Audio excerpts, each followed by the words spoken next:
and the Turian's home live. planet. So that there's a relationship there. No, for sure. wanna I see mean, Paul Roman Ball and typically has no Cal- problem with there's anyone Cal- either. there's some fodder for Saturday, guys. Anyway. Yep, it'll be a good talk. Fodder for Saturdays? Yeah. No, we're talking For about Behold Behold Lore. Lore. Oh, Sunday. okay. I was like, fodder, huh? We're just getting excited. Ep is always fodder. You guys turn him into a monster. This is on you guys. I love He it. deserved everything he got. I love it when the bad guy comes from the He's player's another actions. character that was kind of meant to be a throwaway. He just existed as a reason for Vera to be on Omega. Yo. Yeah, that's it. And you guys were just like, no, let's just keep staying on this guy's ass. No. Yo. Now I have a bunch of good questions to drop into chat for Saturday. This guy is now the group's hacky sack. Pretty much. I still stand by. He got everything he deserved. I don't disagree. He Half my did villains abandon on Vera Mass on Effect. Omega. Half the villains in Mass Effect are of your all of yours creations. I wonder if we'll bump into the kid who tried to shoot me and ended up shooting himself again. That would be funny. That wasn't Ep. That was his little Yeah. minion. I'm just saying, I wonder if we'll bump into him again too. That would be funny. But He was definitely I just work here, man. how are all of you today? Good. Awesome. Howard. Yeah, alive, having fun, Present. rock and roll. Trying to keep my child down. Apparently, so is Gilly. Yep. I just saw the message. But yes, we're days. back after a short hiatus. Not even a hiatus. We did play the last time we were together, right? We didn't take a break missed off a of this one? We missed a week. Yeah, I think Yeah. we've only missed We've only one missed session. 1 week. Okay, cool.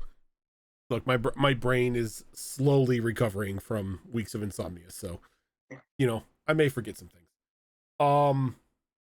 But yeah, so the last time that we were together, the group had a bit of a encounter with a giant wolf that was rampaging through the area. Though it didn't seem to be much of a wolf as it was some sort of druid, as everyone quickly discovered as it started casting moonbeam in its wolf form. A bit of a trash talk happened between it and Gray, and upon the wolf's defeat, it turned into a small charred totem.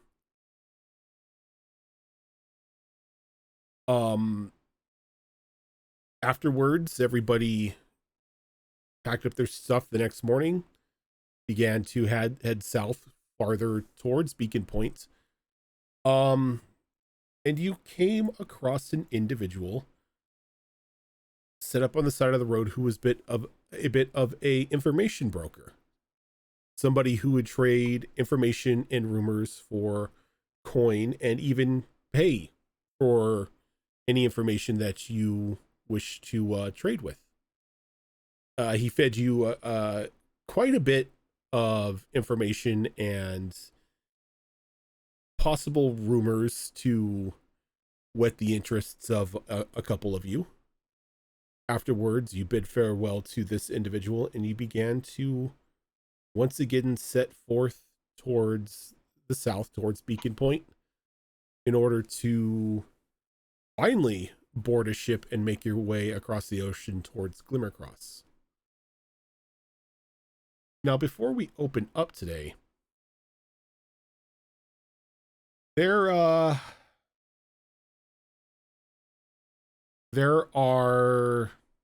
or were 3 birthdays that passed while we were either in between shows or on break. So with that, Oh my.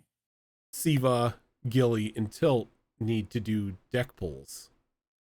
Because Gilly got away with it on Monday when we did the last time we did Destiny Forged. Because she stayed silent and nobody reminded me. Hey, it feels a little awkward to remind you that it's my own birthday, okay? I should have poked Zora earlier, though. I should have done that.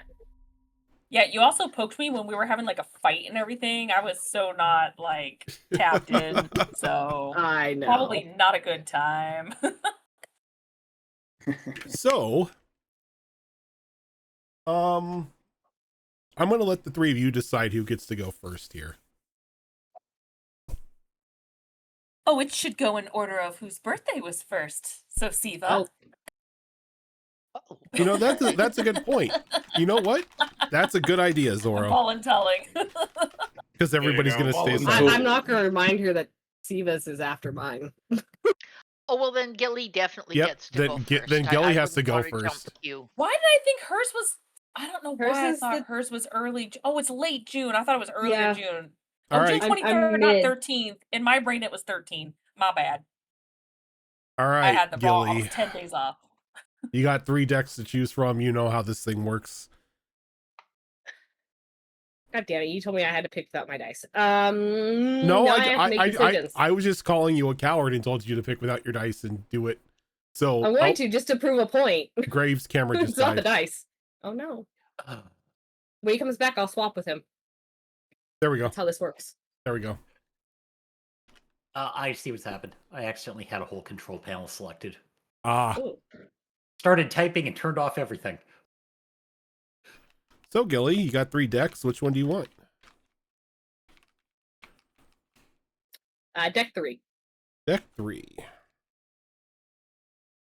Yeah, we're gonna go with the 5th card.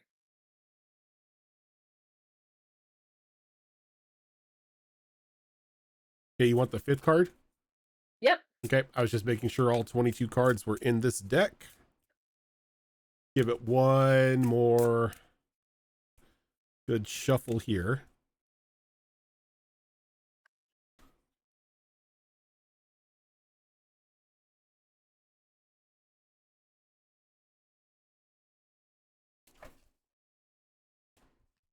You know, I should probably put music on while this is going on. It's a little too Well, I should probably open the music. it's a little too quiet. It's quiet. Too quiet.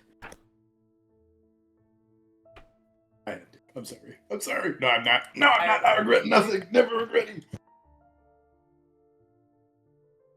Okay, you know what? I'm not accepting this card and you're choosing again. Why? What'd I get? Thank you, Rojan. Thank It- you, Rojan. I can because- already God, tell. one of us. I just wanna know what it was. You drew the corpse card. You immediately no. dropped a 0 HP and have the died. unconscious condition and must begin making death saving throws. Spells and other magical effects that restore hit points have no effect on you until you are stabilized. If you failed 3 death saving throws, you die and cannot be you can only be resurrected by the wish spell. We're not doing that. We're Fuck not that doing shit. that. This is episode 7. Fuck that shit. What'd I say, guys? I said I was gonna pick. How? How is this always what Phenomenal, happens to you, Gilly? Absolutely I have to. phenomenal. I didn't even use the dice. I did not use the dice at all. Silhouettes forever. So Silhouettes forever. That's all you're getting. I don't care what your character looks like. Silhouettes forever. let's try again. We're just gonna do the same thing again. 5th card? Shuffle it up. Deck 3, 5th card. Okay. Your This soul one has been trapped in a.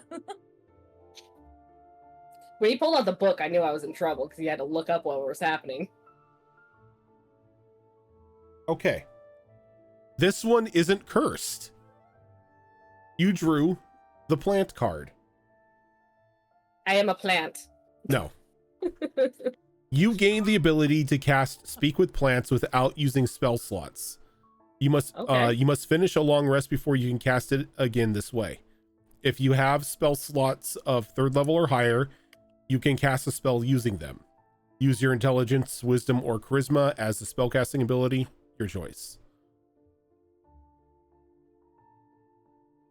So once a day or once a long rest, you have the ability to cast Speak with Plants. Weird thing for barbarian to do, but okay. I'll take it. I think it's hilarious that you can speak with plants before Gray can speak with plants. Right?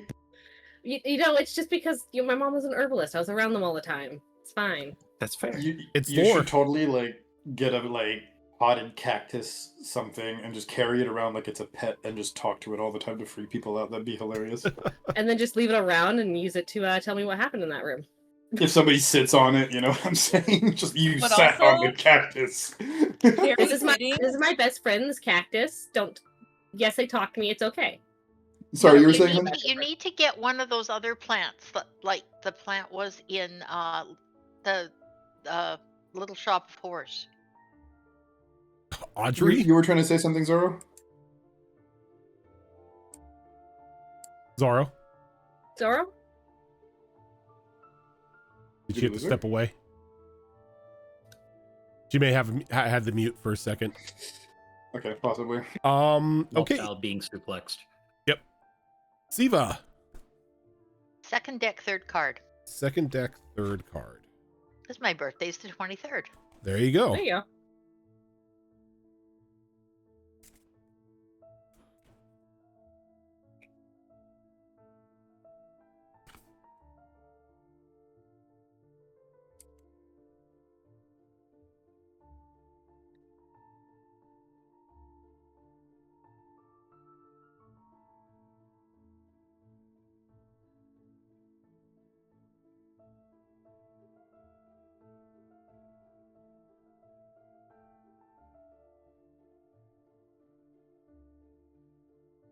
This one of the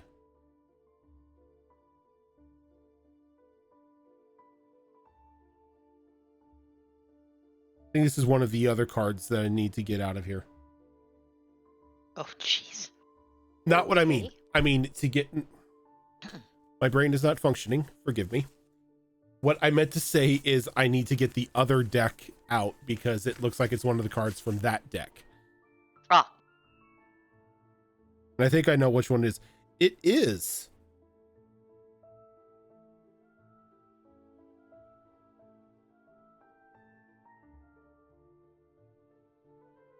So, Siva, you draw the Knight card. oh no. Oh, not another one. Oh my god, another one. Oh my god. You gain the service of a 4th level fighter who appears in the space that you choose within 30 feet of you. The fighter is of the same race as you and serves you loyally until death, believing the fates have drawn them to you. You can control this character. Hot damn. You're just after they're like Pokemon. You're collecting one in every game. Uh-huh. Boyfriends. She got a harem of Now like what deck gender she's characters. Oh, don't you know about Jathal? You must know about Jathal. I do not. Oh. But I will make a character sheet for that character. He's my knight in Wayward Wanderers. Ah, okay. He's been with me forever. Tilt. Do I get that right now? Yes. And You- it's the Yes, same boss. level. 4th level. Fourth? Okay. The 4th So level fighter. oh, he's a 4th level even though we're level 3. Yep. Wow, okay. So he would also be, just to confirm, he's also a paladin then, or she? No, no, they are a fighter. A fighter, just a straight Yes. fighter. Okay. They are a fighter, but they are the same race as you. So do I make up a, just so I know, I make up a sheet for them? I'll make up a sheet for him. Okay, fantastic. I'll give you deets then.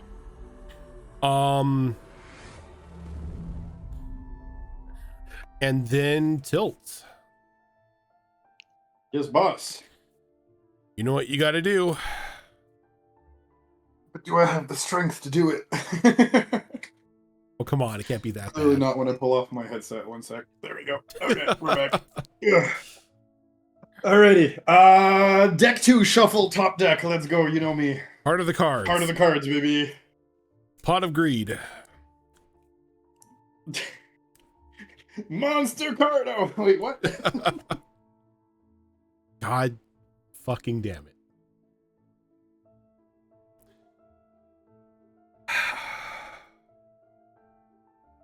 You know, this, You said this was going to happen, Tilt. Mm-hmm.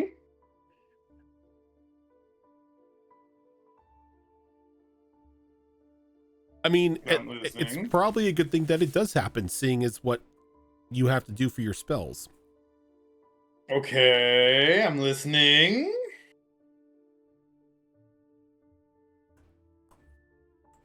He's rolling dice. That's a good sign. Nope. That means I'm not insta-dead. So you draw the gem. Ka-ching, baby! 25 pieces of jewelry Oh! or 50 gems appear around you at your feet. Hell We're going to yeah. go with 50 gems. Each of these gems are worth 1,000 gold. You tell me I just got 50k? Yeah. I guess the next round of drinks is on me, huh, boys? That'll give you what, 2 combats worth of spells? Yeah. That's about right. 2 fights and I'll be poor again, but you know what? It'll be glorious fights. Seeing as how Tilt's specialization literally requires them to throw money Wow. at the problem At in my order problems. to cast Wow. spells. Wow. Yep. That's so perfect. 5 to 10 gold per spell. Yep. And this is ridiculously expensive. But you know what? I'll be able to animate a construct now. I have the 250 gold or whatever to animate a construct. I can actually fight.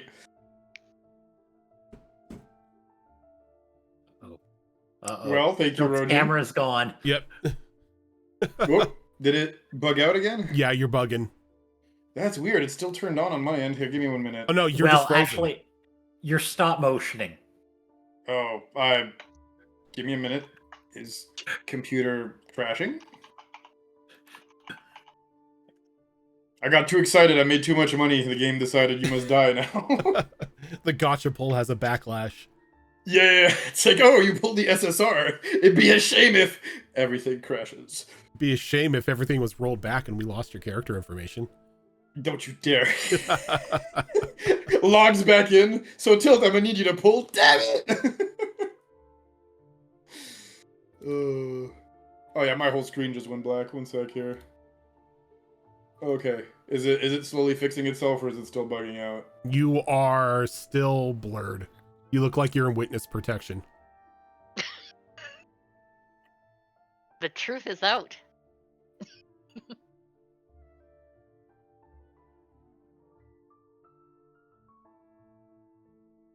But while we are waiting for Tilt, Siva, did you have any preference as to the looks or anything of this night? Oh yeah. Okay. Can I send all that to you, or do you need it right now? All I need is a name. Ooh. I could come up with a name. That's fine. I didn't know if you had one in.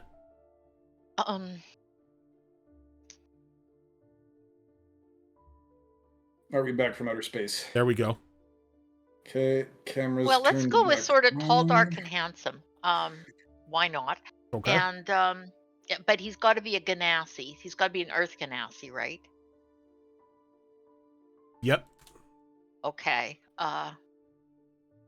So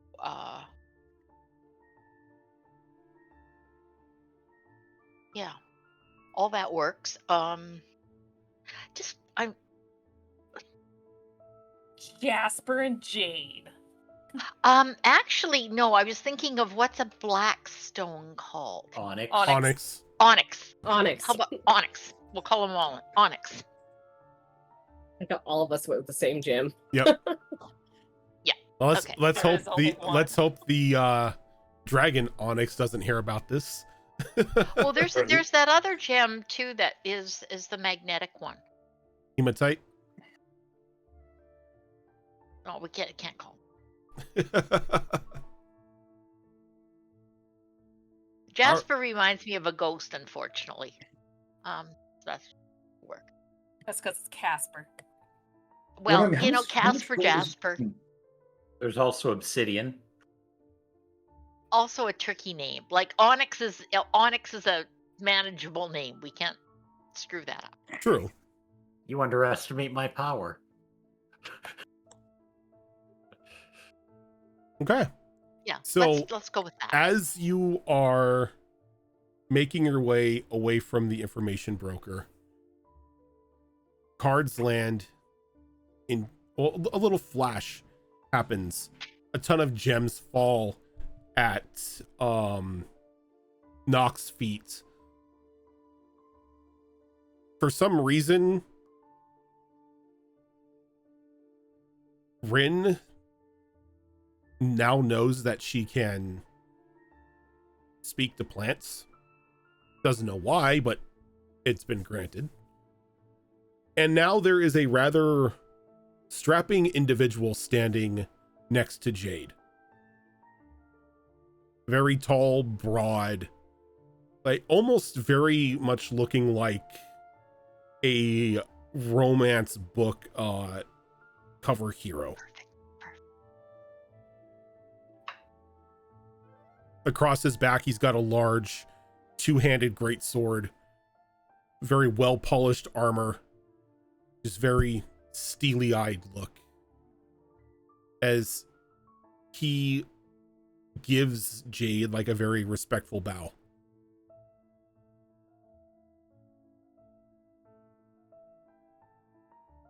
Good day, sir. What do I owe the pleasure of your appearance? My lady Jade, the fates have determined that we travel together. I am here to uphold your banner and to make sure you are safe. Excellent. Of Looks course, like the mommy rich and kid. daddy Unexpected. hired her a bodyguard. Yeah, I was gonna say Zora just put, of course, the rich kid gets a bodyguard. Right? I didn't even read the chat yet, but yeah. Just I have to ask. Did my father send you? I have never met your father in my life. Okay, all right. Well, a pleasure to have you join the group. And Jade makes introductions all around. And he sort of gives everybody a respectful nod, and you may refer to me as Onyx. All right. And I'm Jade. My lady Jade's kind of formal, and we're a rather informal group here. So if you don't mind, that would Very well. be better. Thank you. A pleasure to have you join us. We can always use another sword in our midst.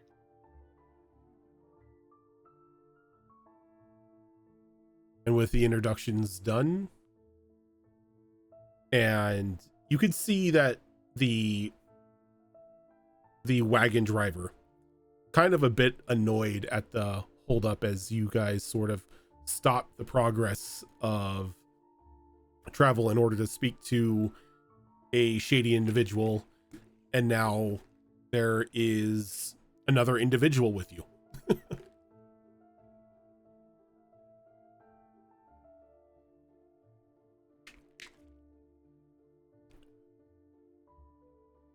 So the wagon driver like calls out, "We good to go, or are we gonna pick up more strays?" Really, all we have to do is cross the border and we just get prizes, apparently. Are we sure we should just be like accepting this guy? No questions asked? I don't know him. Do any of you actually know who he is? Fates have dictated that I be here as another strong arm to make sure that Jade is well protected. Wouldn't be the first time I've picked up strays on an expedition. It happens. How about this, Gray? Yes. You keep an extra close eye on him. If there's something he does that's untoward, he's out. I suppose that's fair, but also, Jade, are you like in trouble or something? Is somebody after you? Why do you need a bodyguard? What's going on? Well, that's the thing. Like, the only thing I can think of is he's lying and my father did sin. I mean, that would make total sense. You know, my father really, really wanted me to kind of, maybe stay closer to home. And this whole adventure, I think, is a little more than he thought I would start out on. But, I mean, he also, and Jade goes real quiet. I mean, he also could be somebody that's, for some reason he's out on his own. He's kind of looking for a group to hang out with, I don't know. Oh, you But know what? Maybe he's like gonna go with you on this and like protect you and stuff. And then afterwards, he's gonna go to your dad and be like, "Hey, I watched your daughter for you. You owe me some money for doing that." well, I mean, How it's loud do you certainly say this? real quiet. We're real quiet. Okay. Give me a second. Ah. Ow. I mean, anything's possible. He It's doesn't just hear anything. kind of weird. I mean, really. But I mean, another sword. If he's above board, I mean, it can't hurt. Yeah, We'll I we'll kn- we'll guess. know I as soon as we guess. have a battle which way he's gonna go, right? True. Yeah, I'll keep an extra close eye on him if we get into a fight, just in case he's like here to assassinate you or something. Oh, don't. Sorry. As the two of you I- are having this conversation, he's just kind of like stoically standing there, just like his hands clasped together over his stomach as he's just like looking out into like the horizon, his hair blowing in the wind. But I mean,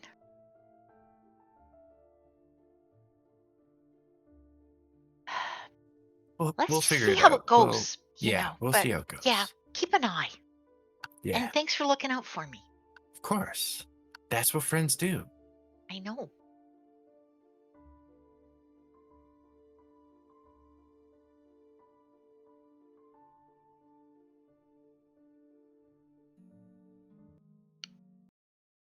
So Jade has a slightly worried look, but off we go. Pull up the world map for myself here. But we just reached Beacon Yep. Point when we ended last. So as you cross into Beacon Point,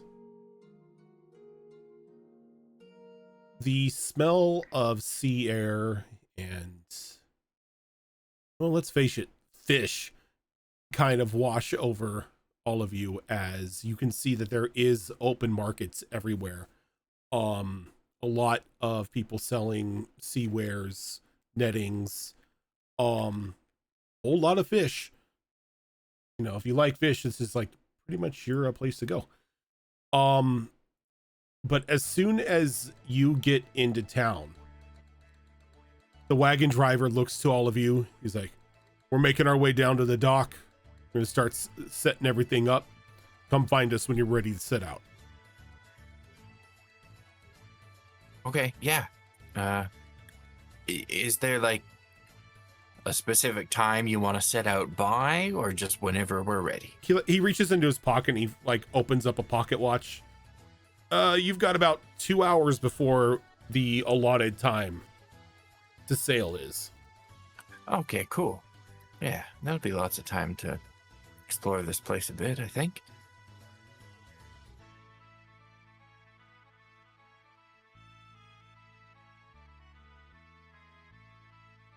And as they sort of ride off, they leave all of you behind, along with your, or I should say, along with Jade's new bodyguard.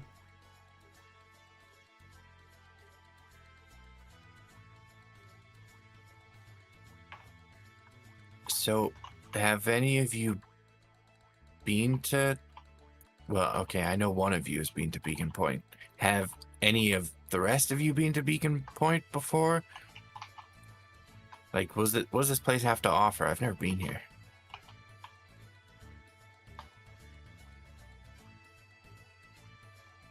fish.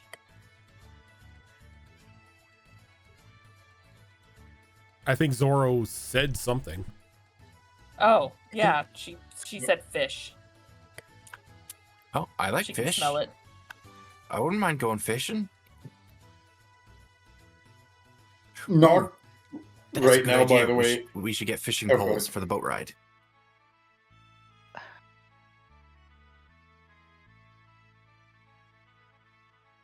Can see if I can get a better fishing pole than what I have now. Guess I need a deep sea fishing pole. Oh, you're looking for fishing poles. We are now. A gentleman, a little bit down the ways from you, kind of picks up on your conversation. Well, come on over, friends. I've got the best fishing poles in the city. Yeah, lead the way. We're going on a long voyage. Insight check. Go right ahead. As she insight checks, I want to ask, what makes yours so great? They are masterfully crafted by yours truly, by hand. Generations of my family have been dedicated to the craft of making quality fishing equipment. I rolled a That's what I want 24. insight. You rolled a 24. You want to do an insight on how answer I good got. his craft is? Yep. Yeah. Oh, I only roll a 13. So. Damn dice. He wholeheartedly believes that the wares that he are selling are top of the line and the best you can find. Love that you say he believes. Yeah. Not wrong. Yeah. Okay. Okay. He goes, now you say you need deep fishing equipment. Yeah. Yes. Well, I do have some great poles if you're more interested in doing the heavy lifting yourself, or if you own a ship, or if you own the ship that you're setting sail on. He walks over and he pats this very large seated fishing apparatus. You can equip one of these onto your ships, guaranteed to win the fight over the biggest of sea game. Well, unfortunately, I think we are just seeking passage to get down south, so it won't be for our ship. Ah, yes. Well, in that case, I could suggest the dire poles if you're looking to do a bit of more deep sea fishing. If you are more of the treasure seeking type, I have a fishing pole that has been modified to have a bit of a magnetic plate at the end of it to pull up any sort of wayward treasure that may have spilt over or sunk into the sea.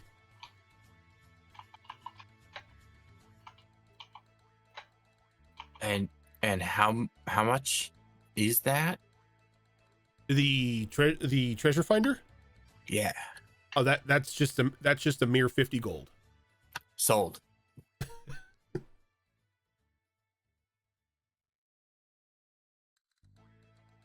He's like, perfect. Let's see. Yes. And he starts like Well, I taking want to look at your poles first.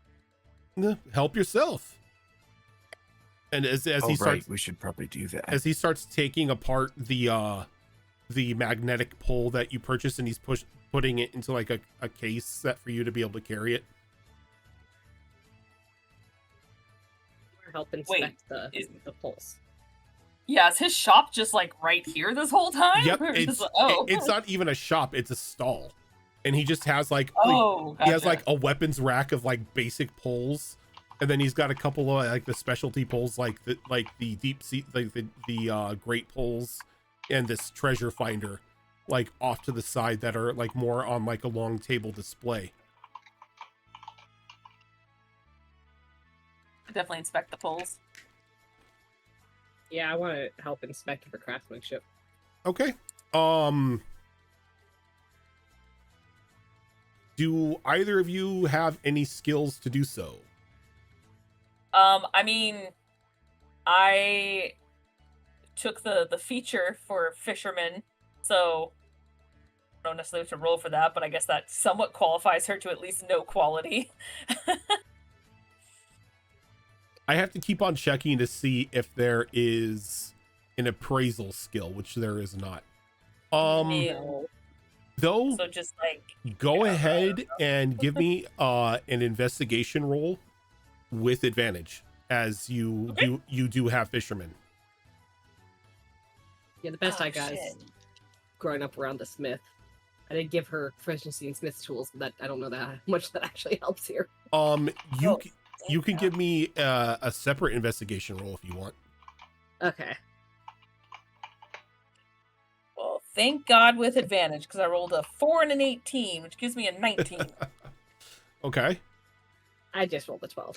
12.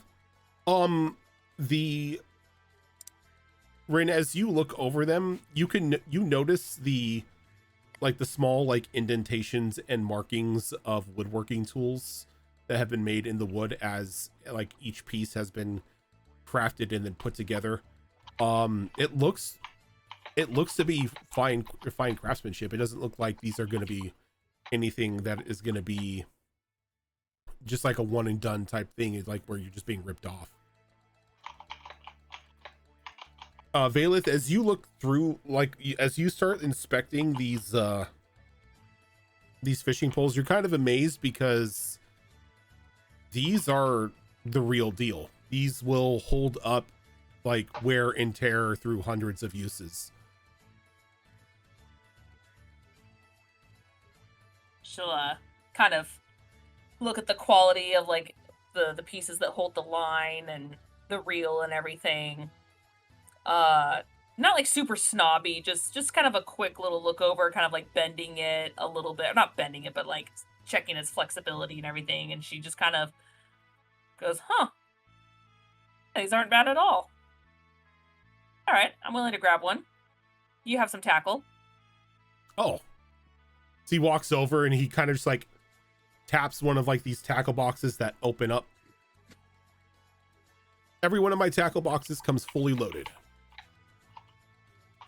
For your freshwater fish, saltwater fish, any of the exotics that you're looking for. But careful with those, as they tend to draw a bit of attention more than what you're hunting for. Oh, that's interesting. Well, considering how my tackle's mainly for lakes and ponds and the like, I definitely am intrigued by this little assortment of tackle box. So yeah, tackle box. One of those. Tackle box here's 25 gold. All right, and the pole. Are you getting are you getting a basic pole, or are you getting one of the great poles? I guess the great pole's the one that's the deep sea one. The one deep that's sea better one. Quality. Yep. Yes. Okay, for the great pole, that was 50 gold. 50 and then 25. Okay. Okay. Can't decide if I want a treasure one or a regular fishing pole. That's fair. Quick question out of character. If I don't have fishing skill, but I am able to use a javelin, if I was to use a harpoon, would I have that same kind of skill level or no? Well, technically, if you don't have there isn't really a fishing skill. It would necessarily go off of survival.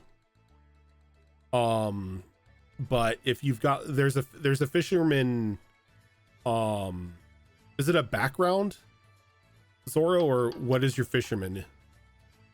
It's a background feature. It's a background feature. So I know we don't use them too terribly often, but I did it on purpose because of us traveling around a lot. It just fit with her.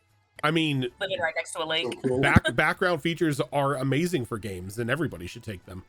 Yeah. But Don't underestimate them and underuse them. But yeah, if you wanted to get like a harpoon or whatnot and do a bit of spearfishing, that's perfectly acceptable. It would still go off of your survival roll. Ooh. That's too bad because I'm a charisma caster. This is gonna suck slew water. Doesn't mean you can't roll well and still get something nice out of it. Well, true. Exactly. I mean, if I could Yeah. do some sort of fancy, whatever, and take it off of performance, I would do better. But, Trick shots. yeah, trick shots with my harpoon. I'm going to look through and see if he's got something like an inexpensive harpoon that I might. He's got a couple fishing harpoons, and then you see that there is a bit of an apparatus to where he's made a harpoon gun.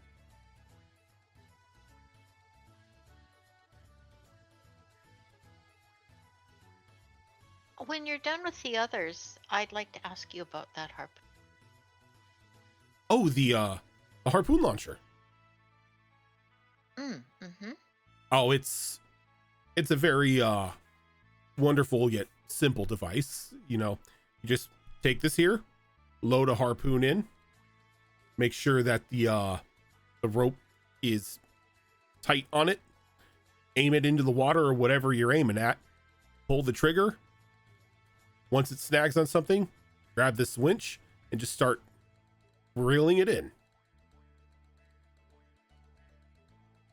How expensive is it? For the gun, a gun is only 50 gold. Ooh. I'm trying to keep prices in this game like balanced to where it's just like, oh yeah, no, it's a 15,000 gold. Oh, bite soap. Oops. Bye.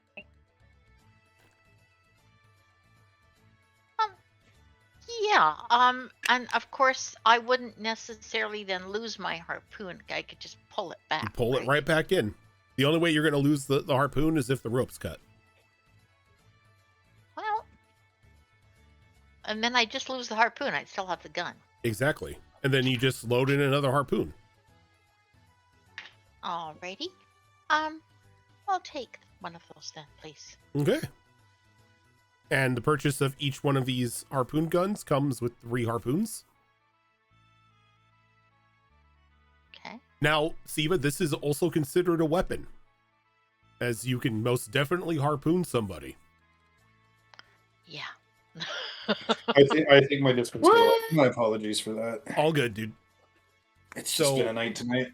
The harpoon gun that you have, when you fire this and it strikes somebody, it will do 1d10 points of damage, and they are grappled. It takes an action for them to free themselves from the harpoon. And on your turn, as an action, you can start reeling in the winch in order to pull them closer by 5 feet at a time.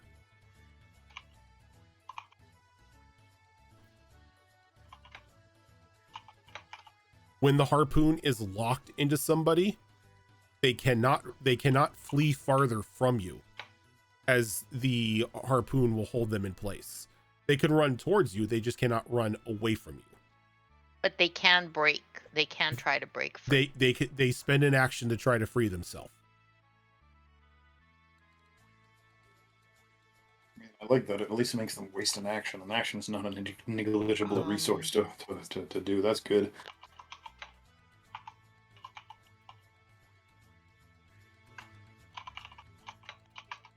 I've just turned Jade into the Death Slinger. 1d10, what kind of damage is Piercing. that? That's piercing? It's piercing. Yeah, okay. That's not bad. And that is based on, that would be, and the modifier on that would be my... That would be... I'm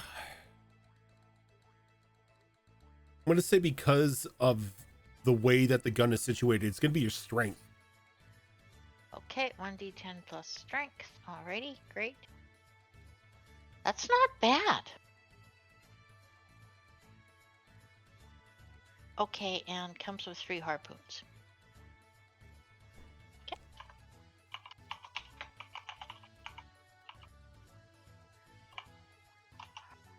So I'm going to look over to Onyx and I'm going to say, Onyx, do you fish?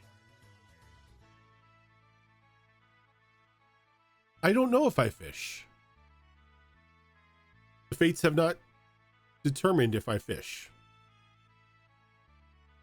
Well, I'll tell you what, you ask the fates about it, and if you fish, maybe you should look into getting yourself a fishing pole. I will see if the fates will reveal that to me. Oh, As like you kind of get the sense that he's a He- blank slate. he's a blank slate. He was just now created.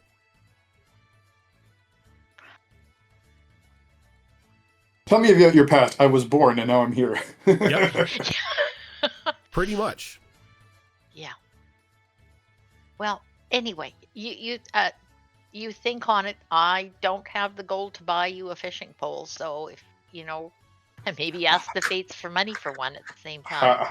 Hello, my name is Fates. How much do you need?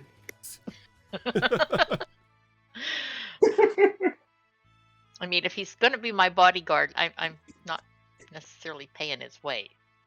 I mean, if he's gonna be your bodyguard, let's at least make sure he's well equipped and he can take care of you. Well, he's got a sword. I mean, He's got a sword and know. armor. He's definitely equipped to engage in combat. Anything else, it looks like it's just very bare bones for him.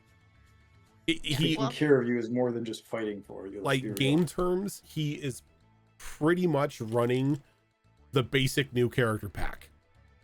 He's got his travel pack, he's got his sword, he's got his armor. He may have a little bit of gold, but he's not necessarily rolling in it, and he's not. Well, he's like I said, he's a blank slate. Well, as I say, he can, if he feels he can afford a cheap fishing rod or something, or maybe he doesn't want to fish, or maybe he maybe, I don't know, maybe he swims and he can just catch fish with his bare I hand. believe it would be best if I We'll see. reduced distractions in order to ensure that you are protected. Well, I have it your way, but we'll see how this goes.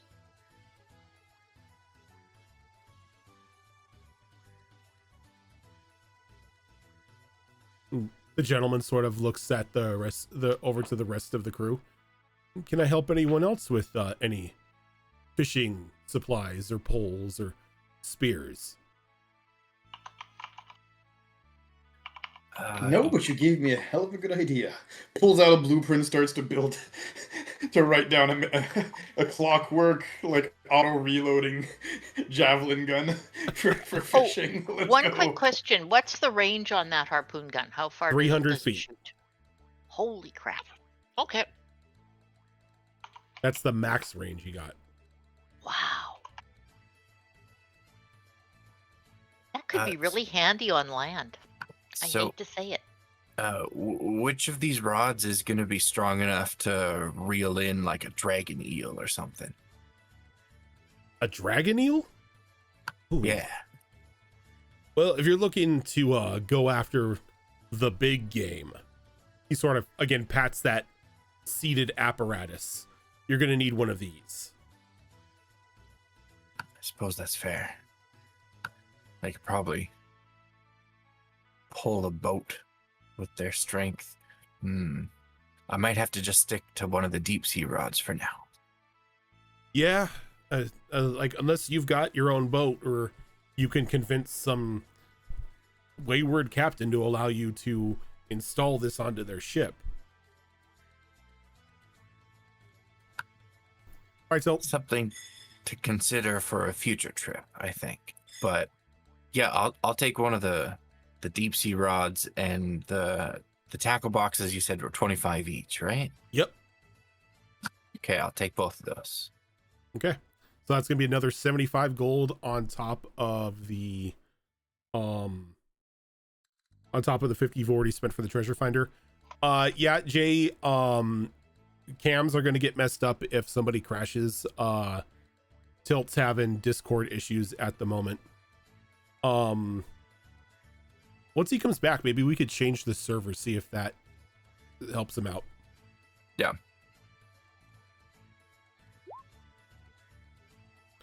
I just got a Sorry. blip. That was my okay. fault. Siva, I will say though, on a miss for the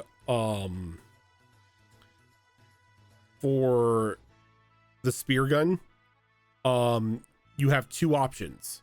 You can either cut the spear gun free, or the spear free, or you can spend an action reeling it back in.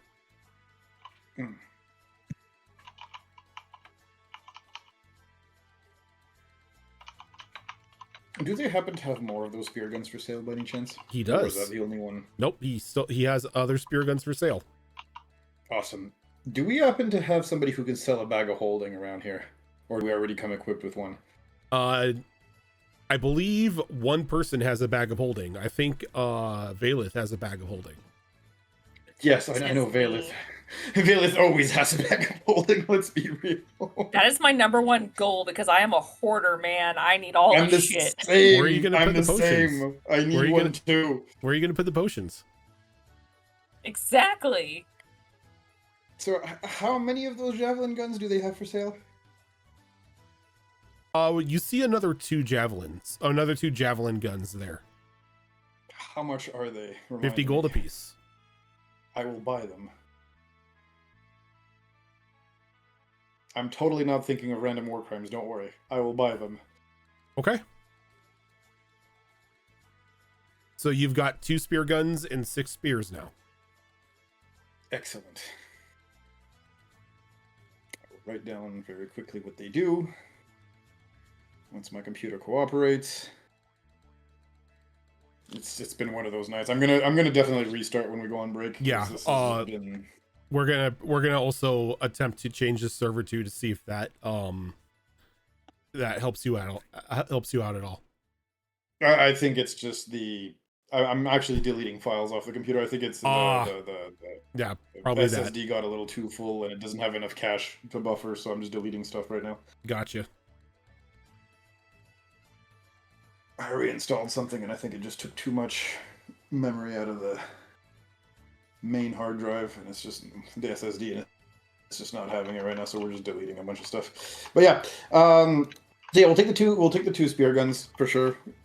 If only to have backups if ever they're needed. Okay. But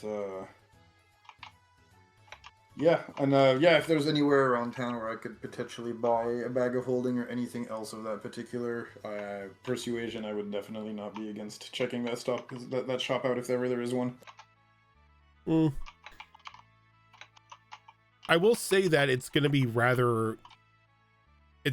a rare occurrence if you were to find one here, as Beacon Point is more of a thoroughfare.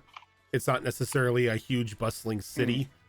It's a port town that services merchant ships and ships coming in and out of harbor here. So you're not really going to find many people peddling magical wares or specifically bags of holding.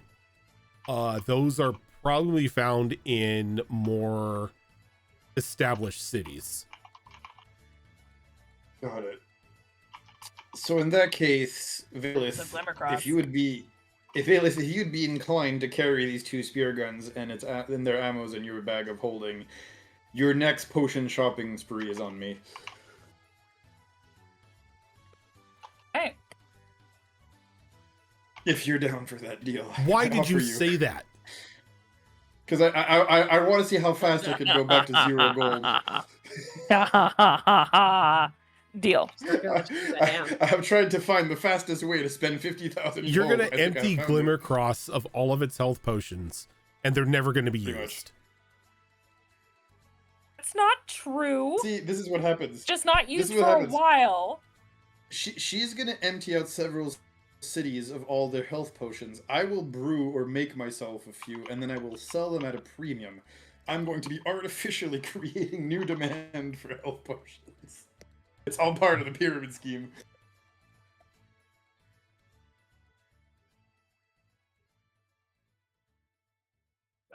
by my count, we have 2 deep sea rods, a treasure finder, Whoa. and 3 harpoons. Yeah, it's I think 3. We are ready for our week-long trip down to Glimmercross in the ocean. I was about to say. Why is there a whole corridor where there's no fish where the ship has just passed? Don't ask. Yeah, I don't really If feel like we. if we're gonna be, Go ahead. I was just gonna say, if we're gonna be harpooning that much like food and stuff, I know bag of holding not a thing, but could there be a bag of holding or anything to keep the fish from going bad? I It is mean- a port town after all, right? Yes, but most people around here, if they have some sort of, if they're like some sort of fishermen or whatnot, they just have basic, chests that they've got ice in, or they've got small ice enchantments on. Items such as like boxes of Okay. holding and stuff are exceptionally rare, and it's usually implored by larger businesses such as like restaurants and whatnot in order to keep large quantities of meat and other perishables on ice as long as possible. I was Understood. already going to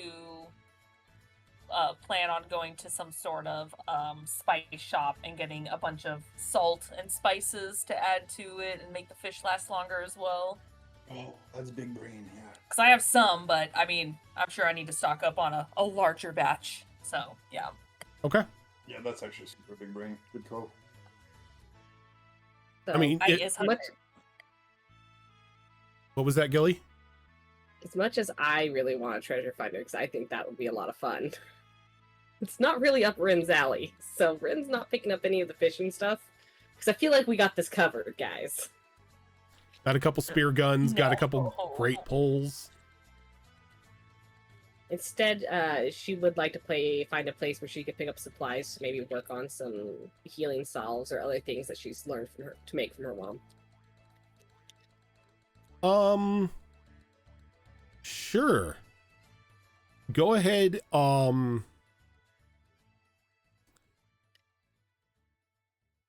What sort of healing salve are you trying to make? Are you just trying to like make basic salves to sort of like Basic for close now. up wounds and whatnot? Basically, magic Neosporin. Yes. Okay. You do find a stand that's selling like a bit of like herbs and various plant life and whatnot. They're definitely there for like seasoning up foods and whatnot, but they have alchemical applications as well. Okay. She'll probably just go through and pick out the ones she'll need and pick those up so she has something to do on the boat. Okay. How much gold are you willing to part with?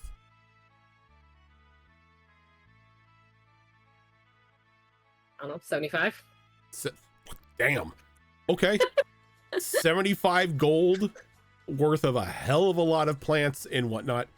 You're gonna have enough materials to make about 100 healing salves.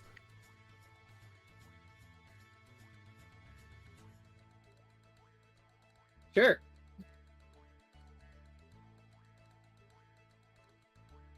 Look, we're gonna be out there for a week. She needs something to do. You kind of drop the 75 gold on the table, and the person running it sort of like looks at it, eyes widening a little bit, and it's like puts up a close sign and just starts like putting like everything that you're telling them into a bag. Yeah, she feels a little bad now. And like you've pretty much bought out a good portion of their stock. Oops. Just walking up, I have this many. I mean, that's probably a great day for the shopkeep. Yeah. Yeah. Took a great month for the shopkeep. Yeah, you can eat They can- well for months on end with 75 gold.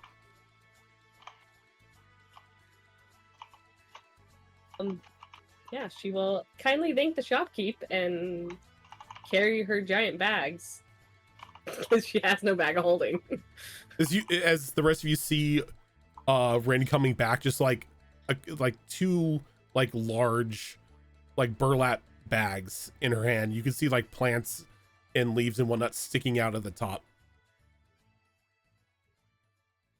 You go on a shopping spree? Just want something to do while on the ship. It seems like you guys got the fishing covered, and I've never been great at that anyway. So. Well, save some of the seeds from those plants and we can grow our own for you. Alright. I'll put them aside. The ones I can spare. Oh, speaking of supplies for the boat, I think I'm actually going to head to the boat and give them a hand with loading everything, unless there's anything that anyone needs from me. I think we're okay for now. I do have a few more errands to run before I embark myself, but if you wish to go to the boat, then by all means. Yeah, because we were talking about fishing and stuff, and I'm thinking, well, they're probably like prepping an ice box or whatever on the ship.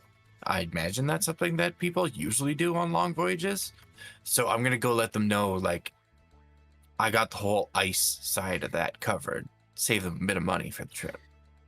I'll go Sure. with you. And Gray, Yeah, do me a favor. sure. Try not to get lost on the way.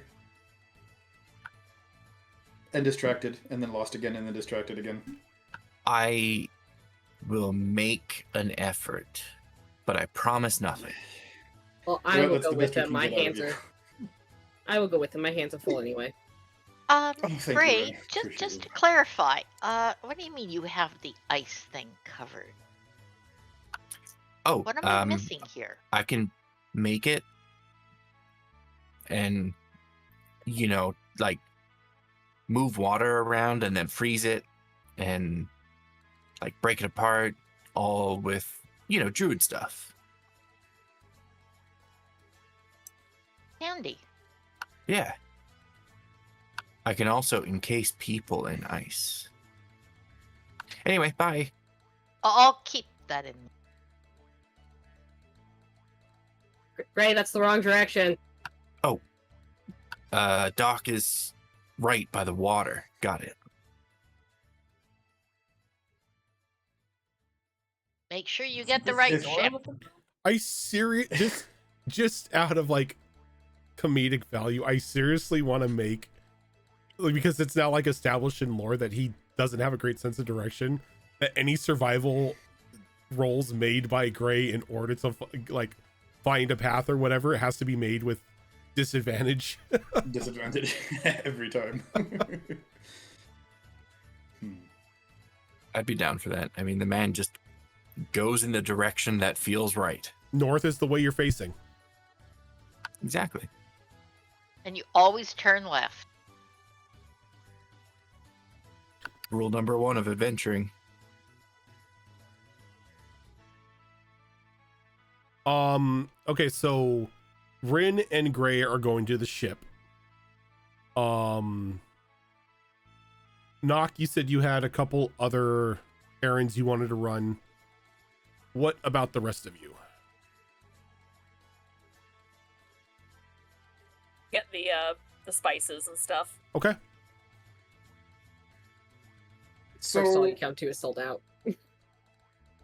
Nock might actually stick to Valeth as she goes shopping. Okay.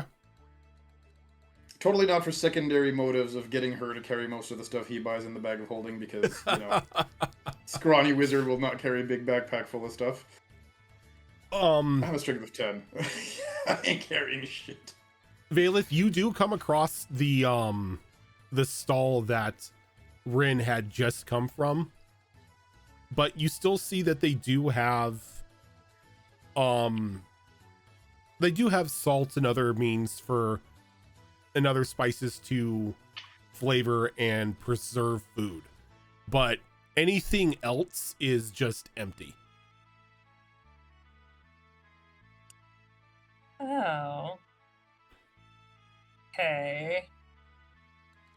Apologies for my lack of options. A young half orc woman just stopped by and dropped 75 gold on the table and, well, cleaned almost everything out. Oh. Does that include salt? Oh, no, I have plenty of salt. She needed Oh my goodness. plants. She said something about making salves, and she pointed at everything that she needed, which was surprisingly most of my stock. Okay. Better. But no, I have plenty of salt. Okay. Cooking spices as well? Yes, she took none of the cooking spices. Oh, perfect. All right. That's all I'm here for, then.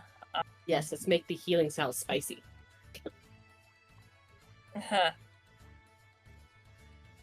So yeah, she'll just collect an assortment of, definitely a large thing of salt, and then an assortment of, like paprika and pepper and all the basic cooking stuff. Mrs. Okay. Dash. Let's just get a lot of Mrs. Dash. Garlic. All the garlic. Yeah, all of the garlic. Okay, so how much? I'm gonna ask this same thing I asked Gilly. How much gold are you willing to drop here? Oh God, she's not looking for like a crazy amount. The seasonings will go a long way. It's more of the salt. So, I mean, she'll get a pound of salt, and then just a little bit here and there. So whatever that gets her. I'm not looking. That's what I'm asking is how much gold do you want to drop here? I don't know. I don't know what spices cost. 5 gold. Okay. I don't know. 5 gold. That was my worth, problem. 5 gold worth will definitely allow you to pretty much boost up any of the meals that you make during downtime. Like if you're cooking dinner or whatnot, you'll have enough supplies to cook 15 meals. Oh, perfect. Okay. All right. And by using these supplies is how you, like when you cook meals, is how you'll be able to get bonuses or whatnot from them. I gotcha. Okay, perfect. She'll look to Knock and be like, anything you need to buy here? Aside from cooking stuff and herbs and whatnot, do they sell anything else here? Nope. Pretty much just cooking spices and plants and other things of that nature. We'll look up to Valeth here and shake our head. Unfortunately not. I'm sorry it was unfortunate, but alright. Well, I've got one more stop, so are you following me? Ooh, For now, if that's okay built my with you, silver. I would also like to stop by the blacksmiths, potentially. Oh, okay.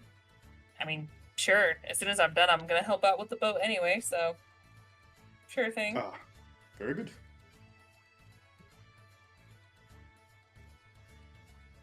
Where do you need to go still? I need to go to the oh god, what do you call it? Apothecary? No. I'm poor. Yes, but your first apothecary trip is on me, remember? When we get to Glimmercross. Oh, you're saving the favor for later, smart girl. No, you said when we get to Glimmercross, and you know what? I'd rather wait till we get to Glimmercross because I there'll was be more about to buy to- there. I was trying to get out of it fast, but as you said, smart Unfortunately, there is no apothecary in Beacon Point. girl. Well, either way, it solves Like that it problem. is very bare bones. I know where my mom Well, needs again, to I'm expand her poor. business. But what do you need to buy still? I don't know what it's called, but the place where they sell like pillows and blankets and Bed Bath and Beyond? furnishings. Yeah, pretty much. I was gonna say World Market, but yeah, that too. Same thing. I just forgot the technical term for it, but yes, I'm looking for a Bed Bath & Beyond. Furnishings. Furnishings. It would be yes. hilarious if there was a Bed Bath & Beyond.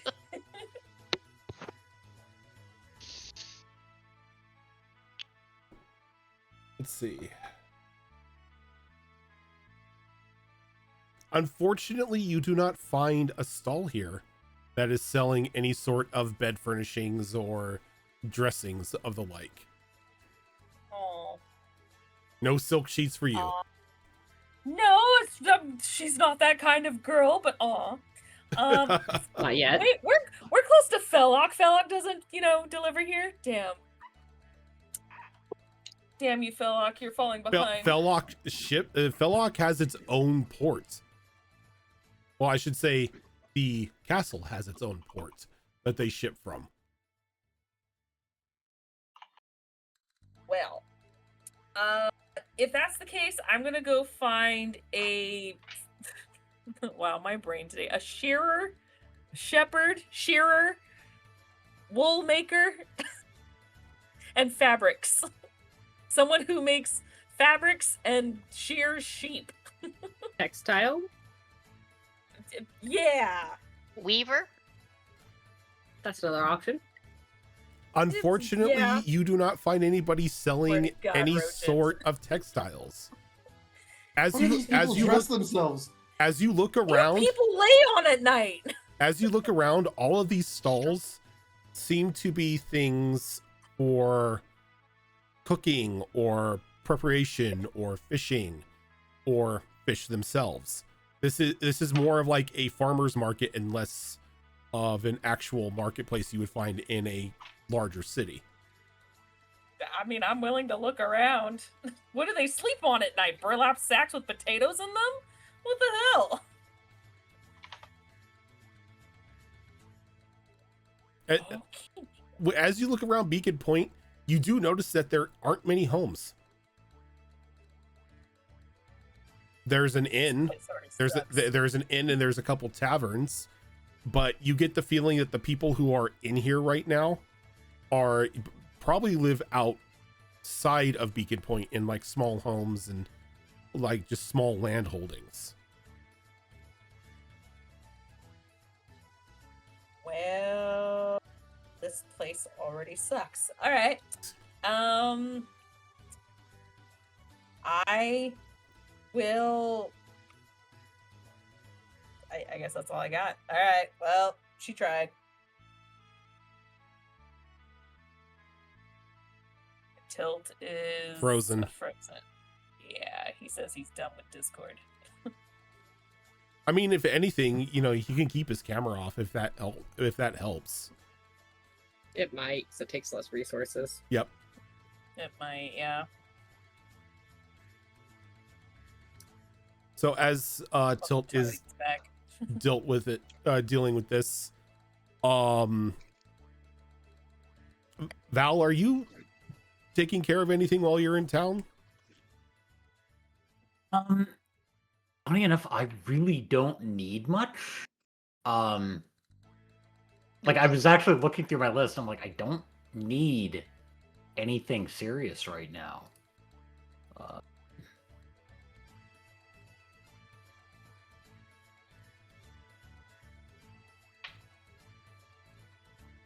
Yeah, because most of the stuff I've got is covered by...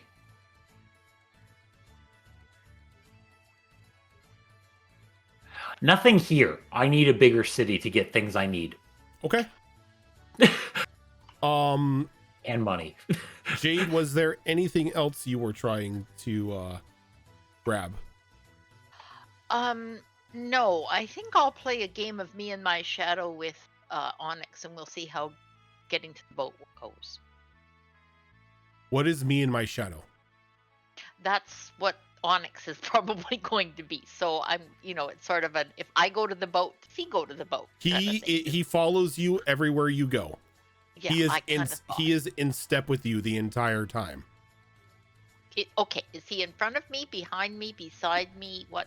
How does this look? To the side and behind. Oh, okay, that's a nice change. So not necessarily getting in the way of what I'm doing, but rather following where I go. Yep, he's just like this looming shadow. Yeah. As I say, a game of me and my shadow. So I will turn to Onyx and I'll say, Onyx, if there's nothing else you need, I think I'm done in town here. I'm going to head to the boat and get settled. I assume you have perhaps like a pack, a bedroll and things with you? Wherever you came from, did you bring those things along? I have the necessary supplies to survive. Excellent. I'm sorry. I'm honestly not sure what to make of you. This is all rather unusual. I am your knight I'm of sure fate. Yeah, this whole fate thing is just kind of unusual. No god or anything involved, just a fate. Fates did this. Okay. As I say, I still kind of have the sneaking suspicion that the fate is called the same name as my father, but we'll let that go for I now. And I swear to you, I have never met your father before. I appreciate that, but I honestly, truly, I mean, I don't doubt you, but I really have no way to know whether or not you're being completely truthful. I mean, my father might be paying you a very handsome sum of money to A- pretend that you don't know him. As he grabs the sack on his hip and he like shakes it, you can hear that there's a small pittance of coins in his money pouch. No vast amount of money has been paid to me. As I said, Up. I was created to protect you. Okay, but I mean, it may be that, my father's pretty savvy. He may be, he'll give you a small amount of money now, and he's not going to give you money until you know, he knows I'm safely back home or something, you know? Parents I do things like this. I am sorry that you have so much mistrust in your father, but No, I I trust my father. I just sometimes he's a little overprotective. I mean, I'm supposed to take care of the estate, and I'm not sure that this is exactly how he thought I would be doing it. I am in no way, shape, or form affiliated. I cannot lie to you, and I will not lie to you. My sole well, purpose is to keep you safe. okay, well, we'll see how this goes. And unfortunately, I will be honest. Trust is something that has to be earned, and I think you can appreciate that. That's a fair. I am here to serve. All right. Well, let's go to the boat then. Very well.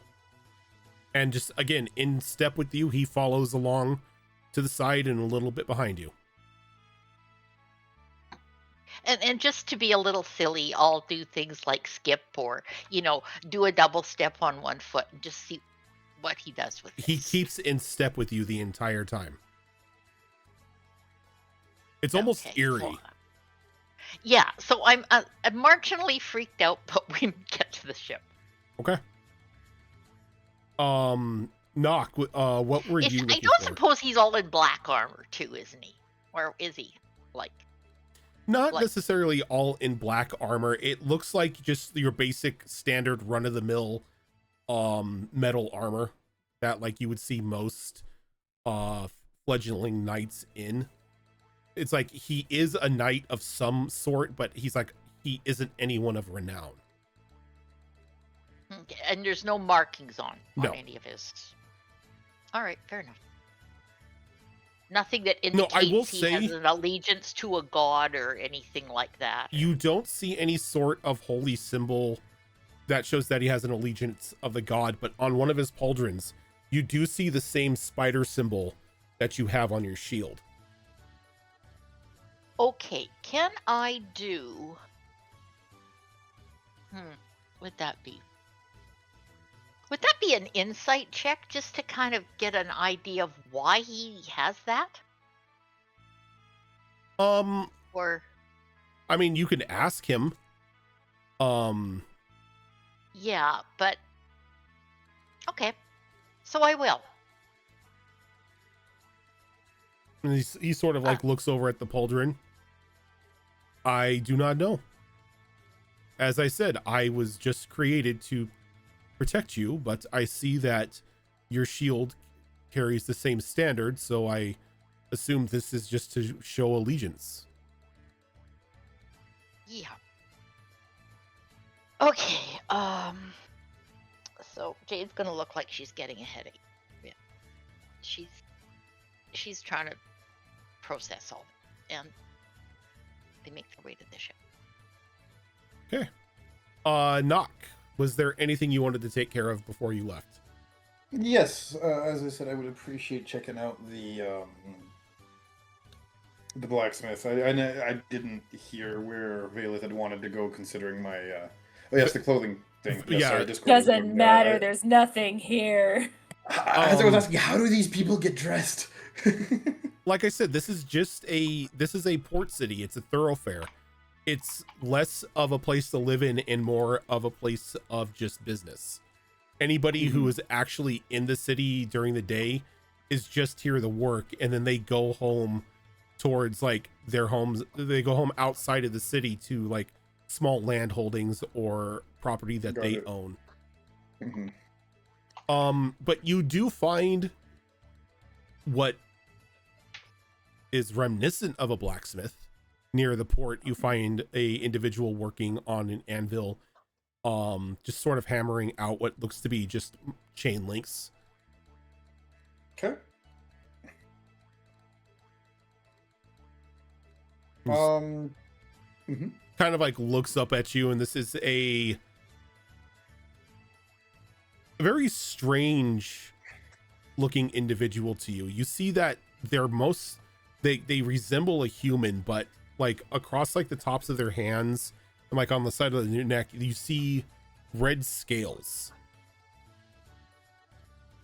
That's interesting.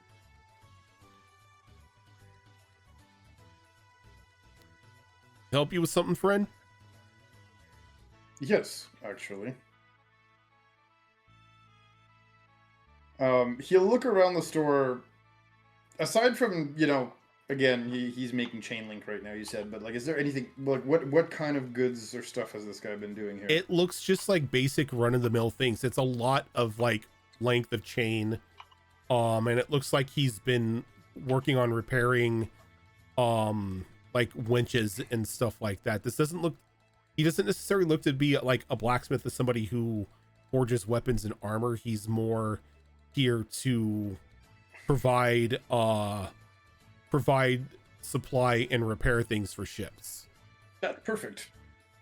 Do you happen to have gears of any kind? Gears? If you're repairing winches and stuff like got- that, I'm sure you have some things with teeth on them. I've got pulleys. I've got small ones in order, like you said, for the winches. I don't have anything huge. Why? I don't need big. I need small, actually. The smaller, the better. Oh, I do not sell these. These are what I need in order to use my craft. They are my tools. What are you? Oh, I thought you said you had pulleys and winches, which have gears inside of them. I do, but these are on order from ships. If you would like to place an order, I can repair whichever you need. Unfortunately, my ship is leaving tonight, so unless you have any orders that could be floated, I might simply bother you for raw materials. Raw materials? Which raw materials are you looking for? Metal, bronze, wood, anything, iron, anything you can, even wood. I am sorry, but I am not permitted to sell any of those here. I do not have a merchant's license, as they put it, in order to sell anything. I am contracted here through the guild in order to provide service and repairs to the ships that come and go through the docks. Oh, that's too bad.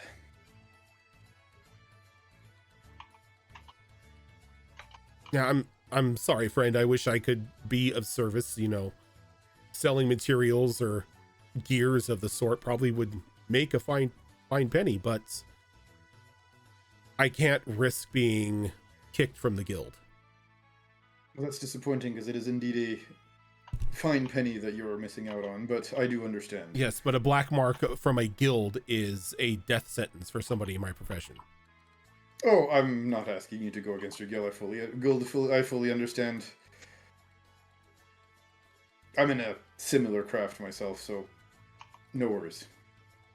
I'm You sorry. wouldn't happen to know of anybody who could sell anything of that type around here, do you? Around here in Beacon Point, not really. I mean, Hmm. you could try the guilds, but again, you would have to be a member in order to purchase it. And even then, you know, you've got to fill out forms and needs to be reasoning behind it. I'm sure that could be taken care of. How much time do we have before it's time to leave? Around the time that you get down to the dock and everything, you probably about to have an hour and a half. Can I squeeze a trip to the guild in an hour and a half is the question. If you are looking to join the guild, it is... You need to have a certain craft that they can use here. I mean, I very much do. You a blacksmith? No. Clockwork mage. Clockwork mage. Yes. I don't know. Automation? Fine. Building things that work with gears and then work on their own. I don't know many of those kind, and honestly, a clockwork mage is something I just heard of today. Yes. I mean, you could. It's a lengthy process to get guild approved and affiliated. It's not something that can be done in a day. I might have a way to accelerate that. Would you be so kind as to point me in the right direction? I don't know how you would be able to accelerate, as it's a bunch of politics, bureaucracy. Yes, well, in my experience, politics and bureaucracy, have there is a way to accelerate. I'll handle that part. Well, if you want to talk to them, he just points down the dock, and you see this very large and illustrious building. Guild hall's right there. Excellent. I'll be happy to expedite myself there. Thank you for your time and your information. I do appreciate it. We'll slide a small gold coin and just head on out. Okay. Are you forgetting something, Knock? Oh, so sorry. Yes. No. Do you remember there's something you can do here? I'm sorry. I'm very distracted today. What would that be? The man we just met but an hour ago gave you a key to a warehouse located here to where perhaps the Oh, was that in Beacon Point? I thought it was in Glimmercross. Nope, it's in Beacon Point. It's in Beacon Point. The key to where you could potentially find a Yes, for the suit. core. Yes. Yeah, hell no. We're going there then. Never mind the guild building. If I was If this is wondering your- if you were going to forget that. no, I I would like my have notes right I would here. have gotten to Glimmercross and been like, let's go to the warehouse. My dumbass thought it was in the other city. I am an idiot. Okay, good enough. Nope. Thanks for the Nope. save there. I would have been very disappointed. She's just like, I'm surprised you don't want to do that. No, like legitimately, like I thought it was in the other city. I didn't think it was here. My It brain pays just. to rewatch an episode before we go live. Yeah, you saved my butt there. I do appreciate you. And notes. Okay. So we can. I don't know if you want it to just be you and me, or if we just want to drop off things, grab the rest to kind of help assist and go from there. But I think. Oh, go ahead. I have nothing else to really get here. Yeah, no, there's really, everything I need they don't have. So unless we Well, want to go steal some shit from an inn. Raid the bedrooms. it Yeah, is a pretty key to much. storage in Beacon Point. I just looked at my notes and I'm like, crap. You're right. It is a key to a storage in Beacon Point. Oh my god, yeah, no, I reread my notes and I'm like, crap, I would have been in the wrong city. Okay, yeah. There's no, something else you're supposed to do in Glimmercross, but it is not it. No, exactly. It's something else. I'm just confusing two things. Yeah, we're definitely gonna nod I'd say, you know what? I think the guild stuff can wait. You're very correct that this seems to be an opportunity not to miss. If anything, my sister will be more than capable of keeping everybody in line and making sure everything happens. We do have a short bracket. I believe it's about an hour and a half till the ship has to leave. Let's make sure we get to that warehouse and are on board on time, yes? I don't know if making the whole trip back to the ship and then back to the warehouse and back to the ship again will... He pulls out, literally a clock from his stuff, looks at it, and says, yeah, I think it might just have to be you and I, if only for a question of timing. I mean, it's a small town, and he said by the time we get to the boat, we have an hour, so we could quite literally... The boat is literally right there. She points, down the way. It Yes, is, but is where's 5-minute walk. But where's the warehouse? The warehouse is That's quite what we're literally... going to find. The warehouse is quite literally across from the ship. That's where Oh, most if it's warehouses right are. there. You know what, if it's right there, let's just do that, and we'll see if we have time for the guild later, then. Priorities. All right. Shiny key, open the door. Yes, definitely. And yes, if it's right next to the boat, I would not have anything against bringing our friends. After all, what's an adventure without friends, yes? Gray will be pissed. And so will my sister, but that's just how the how do they say the humans, the sugary About edible you? crumbles? The cookie, yes, that's the word.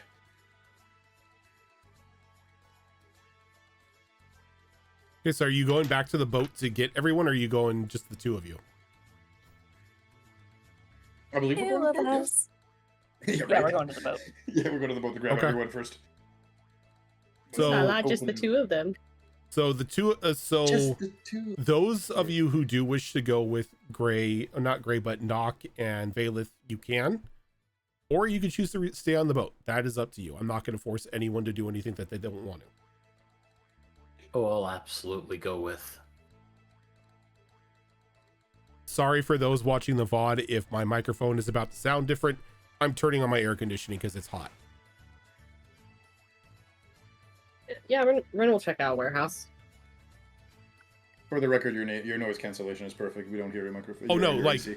Like, you'll hear it perfectly fine in Discord. It's just the VODs pick the don't pick up the noise suppression. So like when I talk, you'll hear the AC in the background. Yeah, okay, so you're saying that, yeah, the VOD's great to grab it right from your mic and not through Discord. Got Yep. it. Yeah, got it. Okay. But yeah, so I heard that Rin is coming, and also Retcon for Jade to be there too, oh, okay. And and coming. Onyx, obviously. Val is going Yes. as well. And Val. Gray, are you going? Yeah, I think we might as well all venture together on this. But the time that I spent at the boat, I will have done a ritual or two to fill our icebox and get it prepped for the voyage. Okay. Nice. That's awesome. I love druids, man. They're so useful. Right. Best utility class, honestly. One of, yeah, for sure. Okay. Yeah. And of course, sister, you'll be coming.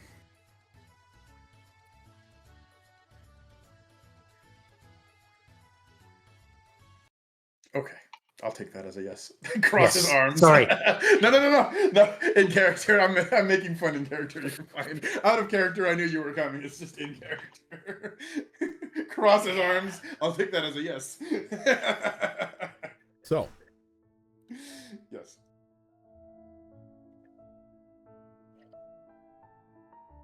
you come to So, yeah. the door of this warehouse, and you can see that it's not really in the best condition. It's a bit of rundown. The paint on the outside is chipped and wearing away.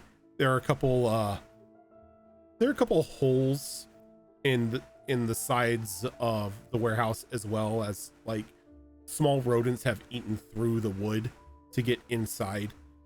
It's definitely something that's sort of been forgotten.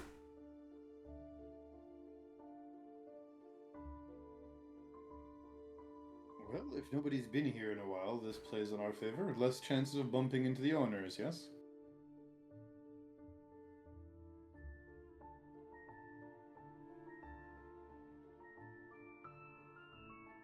And as you approach, you notice that there is like a small chain that's like gone down and sort of like sealing the two door handles together, so you can't necessarily open the warehouse itself.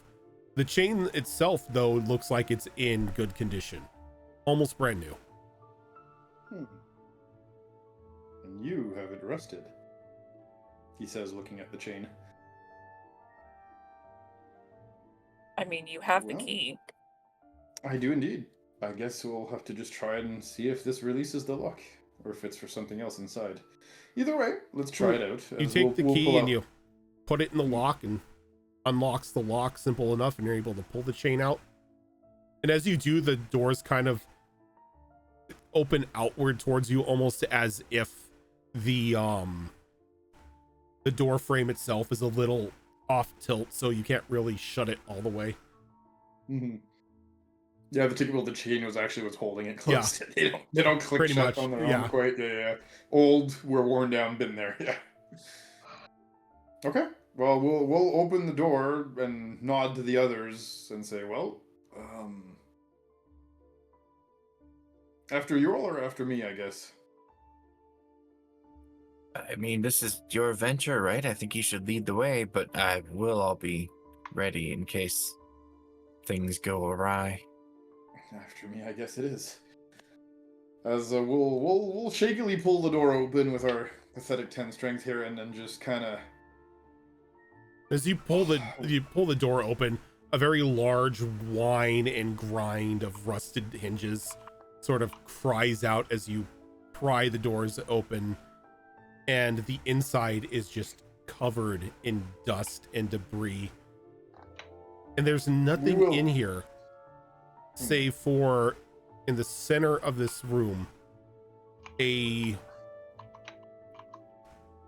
humanoid shape covered with a sheet. Well, seems like the receptacle for that container we found.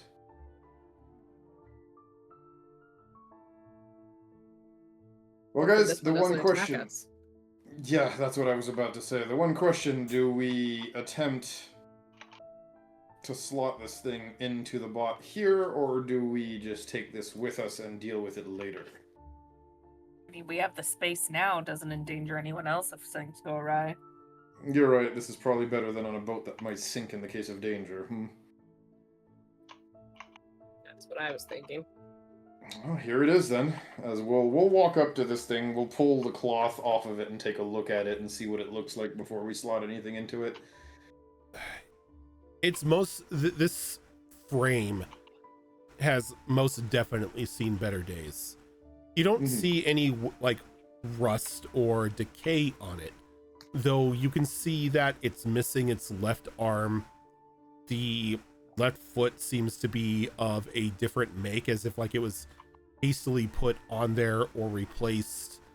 And the upper body itself kind of has its shoulders like hunched down and leaning to like one side. This frame has definitely seen, it's definitely seen better days. We'll run a hand across it, kind of getting some of the dust off of it. And we'll talk to ourselves as we're talking to the frame almost, and just be my. You've seen some better days, haven't you? Well, no matter. That's something we can work on or fix or maintain later. But well, for now, if it's the only way to talk to what's stuck within the container, it's probably a good idea to, at the very least, say hi. And we'll pull up the casing, the container that you said had a soul in it, I think you were saying, right? Yep. That soul container that is made to work with this particular body, and we'll just, we'll shove it in and see what happens. As you push it in, the core itself gives off a bright flash as this light sort of begins to pulse through the limbs and the joints of this clockwork frame. And slowly but surely it begins to move and sort of set itself as a bit of light jumps to the eyes, and it stands itself up right as best as it can. It's kind of still lopsided. Hmm.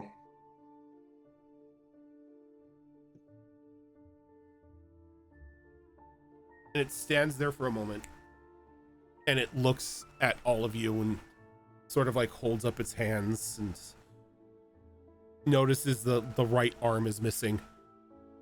Oh my, I have definitely seen better days and most definitely better bodies. Can anyone of you please tell me the date? Or the year, at least? I'll look at the others and then back to it and give it the year. Oh my. Seems like I've been out of commission for 60 years. Tell me, where are we?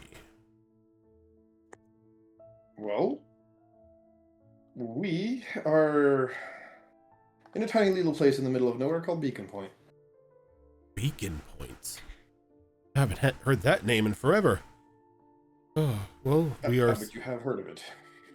Oh, indeed. I have a quite extensive knowledge of the places and points of interest on this continent. Oh, Beacon Point, we are definitely a bit of ways from Arcastus, and definitely a bit of ways from that vault.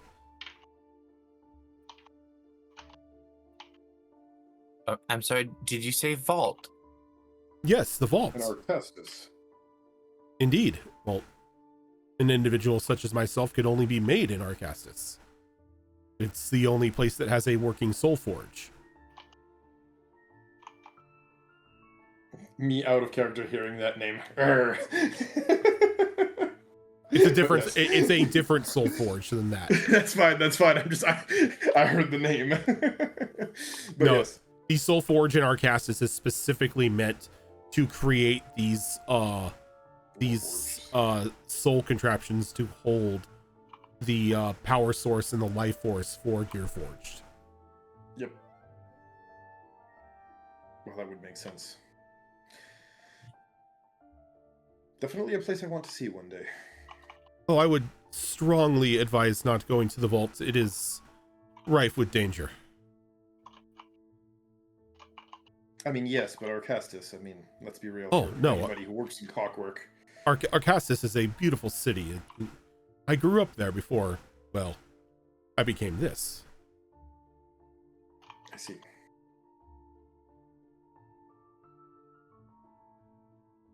Well, we are traveling. Unfortunately, not necessarily in the direction you might want to head in right now. I believe our current destination is Glimmercross, which is a good way south from Arcastus.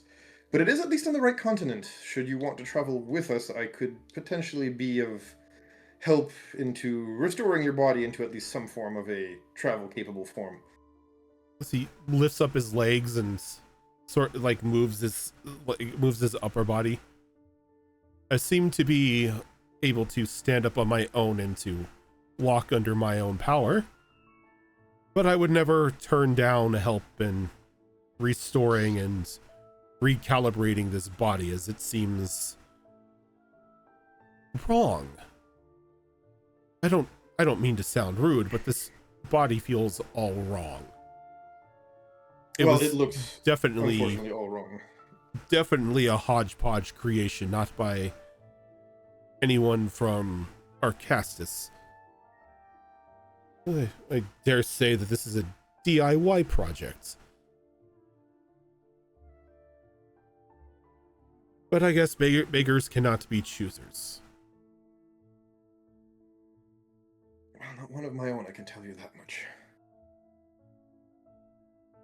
Oh, where are my manners? I am quite sorry. You may call me Fleming. Well, that's an interesting name, Fleming. Pleasure to meet you. Let's keep my name short. You can call me Knock. It is a pleasure, Knock. And your friends? And My manners, yes, exactly. I was about to say. Here are the rest of my friends. You have Valith here, of course. You have my sister Val over there in the back. Don't let her antisocial airs fool you. She's a sweetheart. You have here our orc friend Rim, right? Do you not And remember Gray. her name? I never do. And then here we have, of course, our friend Gray. And finally, Jade, right here with her new friend Onyx, I believe, yes? That is my name, yes.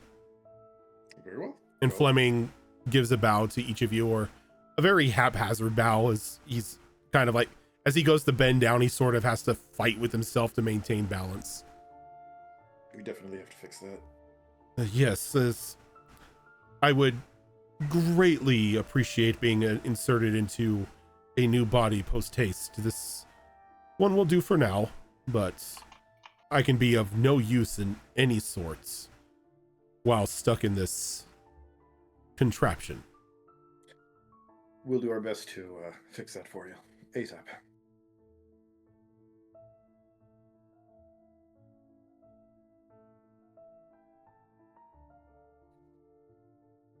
As he starts to look around, he's like, this place is filthy. Considering the amount of dust present everywhere in the building, I would not be surprised if this body has been stuck here about as long as you have. Well, not that you were stuck here, but, you know, since the last time you've been around. That is disheartening, to say the least, but I am happy to be able to hold a conversation again.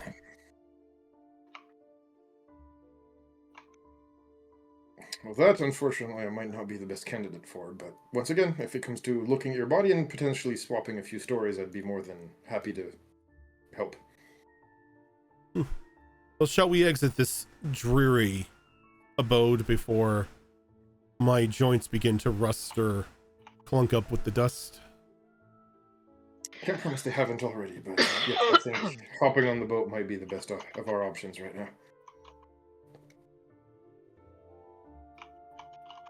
And as he begins to like walk, it's a bit of a lumber, almost as if like he's trying to find his legs with this disjointed body. Yeah, that's definitely going to be a fixer-upper. Oh, you are telling me. Oh, if I had my tools, I would be able to do a bit of repair myself. But, and as he like, he sort of like walks and he like just like stops as his body like freezes up. Of course. Knock, if you could do me a favor and you see that key, that turn key on my back? If you could please give it a couple twists, please. I was about to say you're probably cranked down, aren't you? Okay, cranking up, it's coming. Yeah, we'll definitely do that. Actually, we'll walk up behind him and just give him the old crank, you know? Yep, as you just turn the key, his body begins to adjust a little bit and he begins to move a little bit smoother. Oh. That made things a little easier, but again, not like my old body. I do have a little something that might make things easier for later. We'll open our we do have a clockworker's tools set with us, and we'll just kind of open our bag, show him the tool set, and close it back for later. I think you and I are going to be fast friends. I think we can definitely teach each other a few things, or at least you can teach me a few things, and I'd be more than happy to help.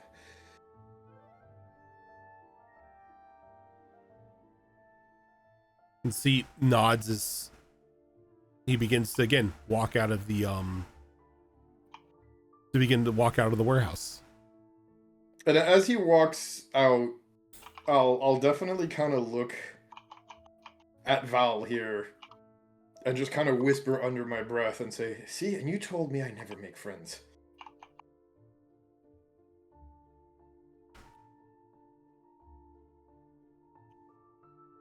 You literally made them. I didn't make this one. Well, I made a friend, but I didn't build this friend.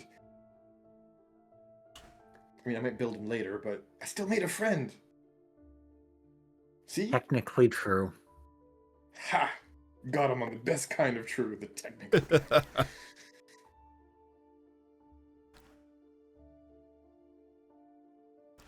All right, unless there is anything else anybody wants to do, I will say as you all get onto the boat and begin to prepare for your voyage, we are going to take a quick break here, so we can get up, stretch our legs, freshen up our drinks, and all that fun stuff.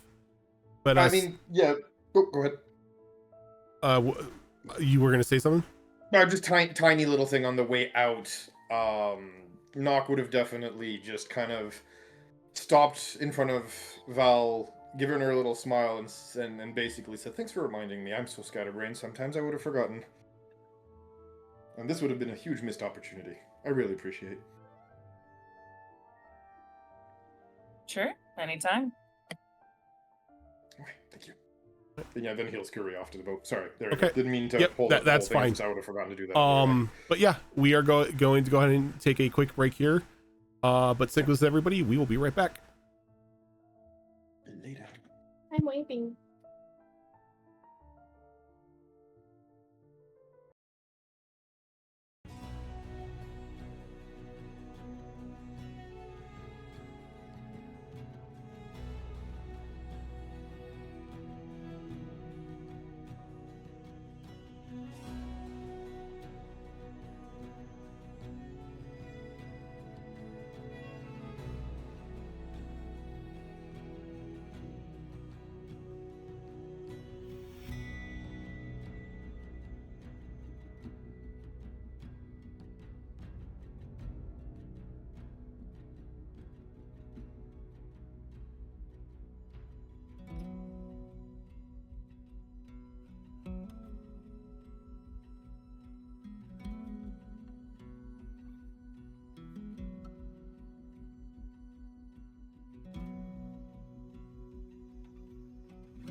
And we're back. Somebody talk, please, so I know you can hear me. Hello. Okay. Can't- Everybody, We're all just Make gonna start, noise. we're just gonna start moving our mouths so you think everyone's muted. You've already done How that long joke. we- You've already Yes. done that prank. You're not allowed to do it again. Yep. Yeah, but it's been a while, so you won't remember it right away. Oh no, I will. Exactly. I will, and then I will kill someone. No, the next step is act like You we almost can't did. hear Rojan. What's that? So what I'm The next step is act like we can't hear you and we don't even know you've said anything. Right. Yeah. The reverse, So- though.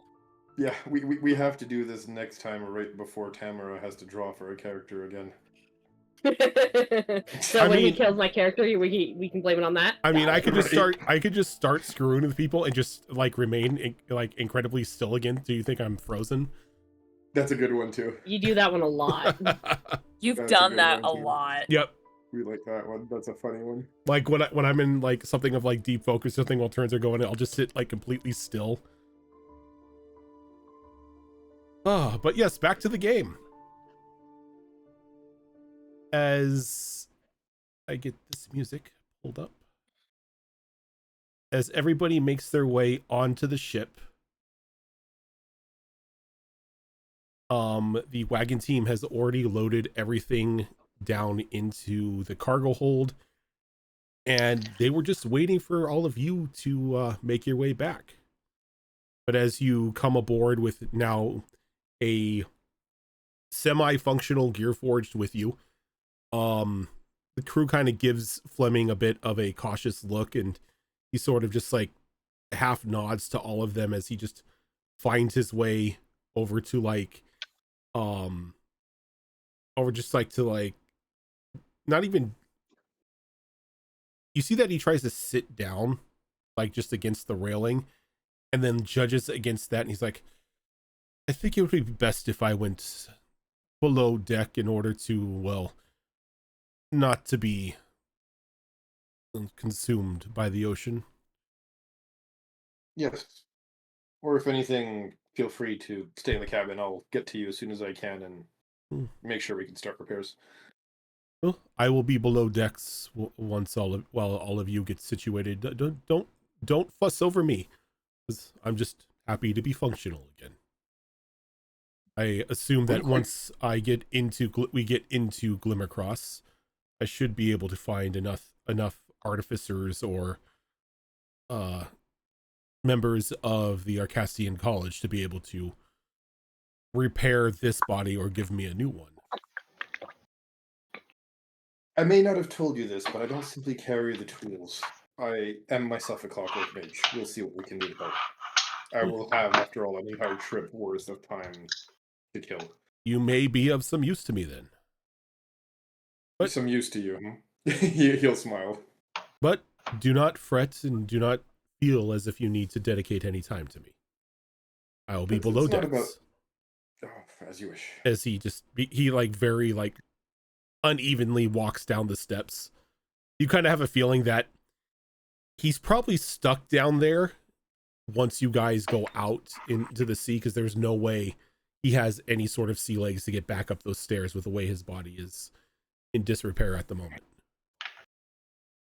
But- and real quick, could I have done an insight check on that conversation? I mean, inciting a robot, you're probably not going to get much. Well, technically they're not a robot. They are living beings. Yeah, but like inciting somebody that has no like facial changes and stuff when they're speaking, probably not going to get much. But I just want to see if there's anything I pick up on in the inflection of this guy's voice, to see if there's maybe more to his motives than Sure. what is apparent. You most definitely could do that, because while he doesn't have any sort of like facial emotions or anything, there is definitely more of an inflection in his voice because of it. Okay, well, I wasn't expecting much from Gray, having like no interaction with Gearforged before, but I did get a nat 20 for 24. There is a bit of desperation in his voice, almost as if he desperately wants to be in a functional body, but he doesn't want to seem too desperate, almost as if like he doesn't want to be taken advantage of. And at the same time, as he speaks to Nock, it's almost as if he's gauging Nock's worth. Is if what Nock is saying is being a clockwork mage and him maybe being a use of him is almost as if he's looking at Nock like a possible tool. Okay. I think that seems like a fair perspective. Doesn't seem like a inherently malicious perspective or anything. So, okay, that's fair. So as the plank is pulled up and you set out into the ocean, you begin your voyage. As the plank is being pulled up, I do want to move to the front, very, very front of the ship, and just do a quiet prayer to Coatio. Okay. Since we are headed into her domain, just a generic type of sailor's prayer. I'm not inherently religious or follow her in any way, but good to give thanks to a god when you're headed into their domain. So it's just sort of like a peace of mind type thing, not trying to like gain favor or anything like that. Yeah. Okay. So, as you begin your travel from Beacon Point down towards Glimmercross, the way this voyage is going to be done is we are going to have people rolling for occurrences throughout the days. You do have a bit of a travel from where you're at, so it's going to be a couple rolls. But at the same time, it will give you abilities. It give you a means to focus on any projects that you may have that you could work on, or building relationships with each other or some of the NPCs that you're traveling with, or you can just relax the entire time you're here. Those of you who wish to do fishing can. Those of you who have your treasure finders, you can use those as well. So the way that I'm going to do this though is I'm going to go around and I'm going to ask everybody what they're planning to do for the day, and then somebody will roll for how well the day proceeds. So let's go ahead and just go around the table here and start with Gray. Gray, what are you going to do on the first length of your journey here? There's two things that are on my list. If I can accomplish them both, then fairly straightforward, I think. Assuming that Rind will let me, I would like to take some time to harvest some seeds from all the botanicals that she purchased, just so we have a stash there that we can use to regrow at a later point. And then beyond that, I'm just gonna do some fishing, just some regular fishing. I don't think we're in deep enough water for the treasure hunting quite yet. Okay. Val, are you making use of the day?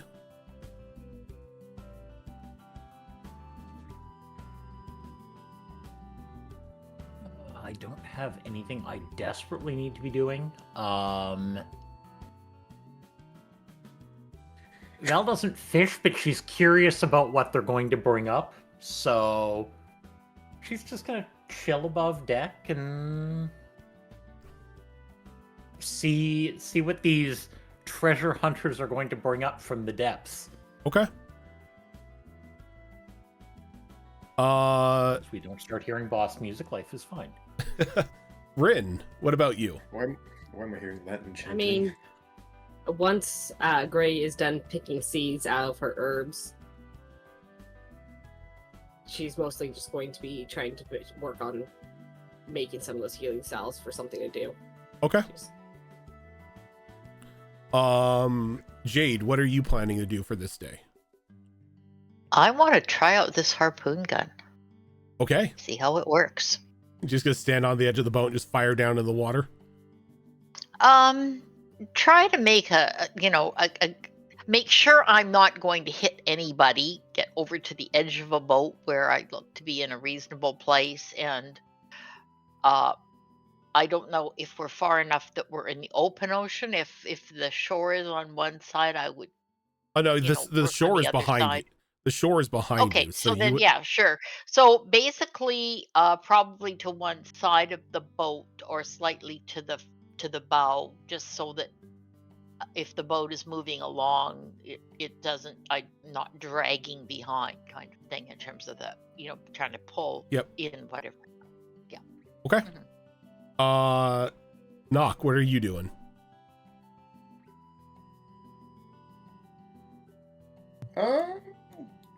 We are kind of torn, but seeing everybody's really kind of having fun with the whole fishing and all that stuff, I think we'll just go and talk to our new friend below deck here, and then start working on our own projects.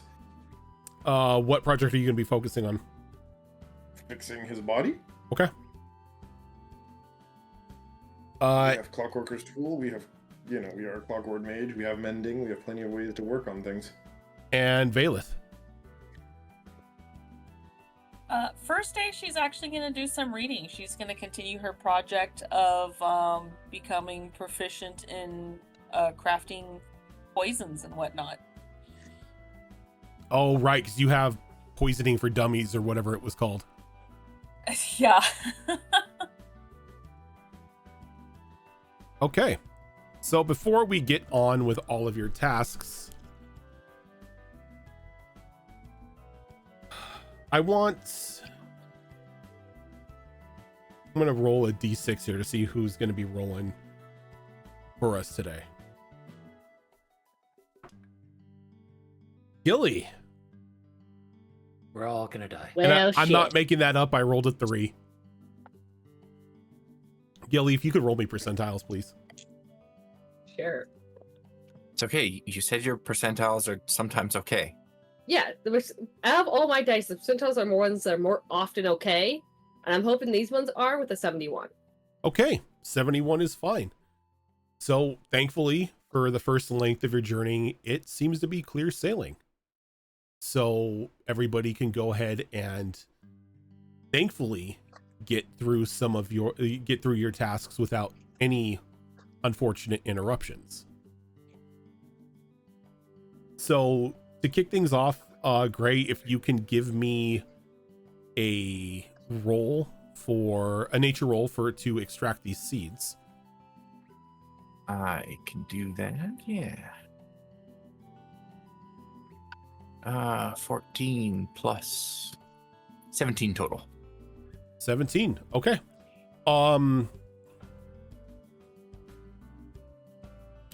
Let's see here. If you could roll me 2d10.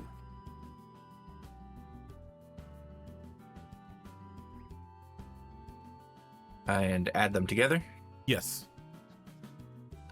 7. 7. Okay. You're able to safely extract 7 seeds. Okay, I'll take it. You said the next part is you're going to be focusing on fishing? Yeah, just regular fishing, not deep sea or anything, but with the aim to catch the largest or the most aggressive looking fish that I can. Okay, since you're pretty much Straight for the goddamn swordfish. All right. Since you are technically aiming for a specific type of fish out there, go ahead and give me a survival roll with disadvantage. Okay. Wow. Okay, that's not at all what I was hoping for. So that is a nat 1 for a total of 7. Okay. So what I need you to do is, okay, I'll set this up. So you are out there, and keen-eyed druid as you are, you're looking out, and you do see a massive fish. It's just like a fish fin shoulder just like pop up out of like the water for just a brief second. and your heart starts to race. You know that's the one. You wind up and you let that rod fly out. Goes out, bait hits the water, and almost instantly the fish takes to it, bites down, and then it is a fight. But this fish is aggressively strong. This is not something you were necessarily expecting right away. It is just a sudden jolt as you are pulled forward. I'm going to give you options. The safest option here is you give up the rod and it's lost for good. It just goes out into the water. It's taken away from you. You can try to fight to maybe save the rod, maybe get enough chance to cut the wire. But that has a risk of you being pulled overboard.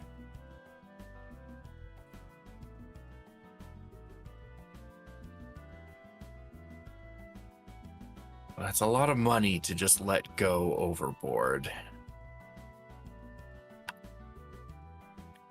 So I think I'm going to try to go for cutting the line. Okay. So what I'm going to need you to do is first I need a strength check to see if you can maintain your balance and put up some sort of fight against this thing. I am just now remembering that I have a 0 strength. So that's going to be an 8. You aimed for the most aggressive fish and you've got an 8 strength. Listen, I have a knoll to impress. This is true. Okay.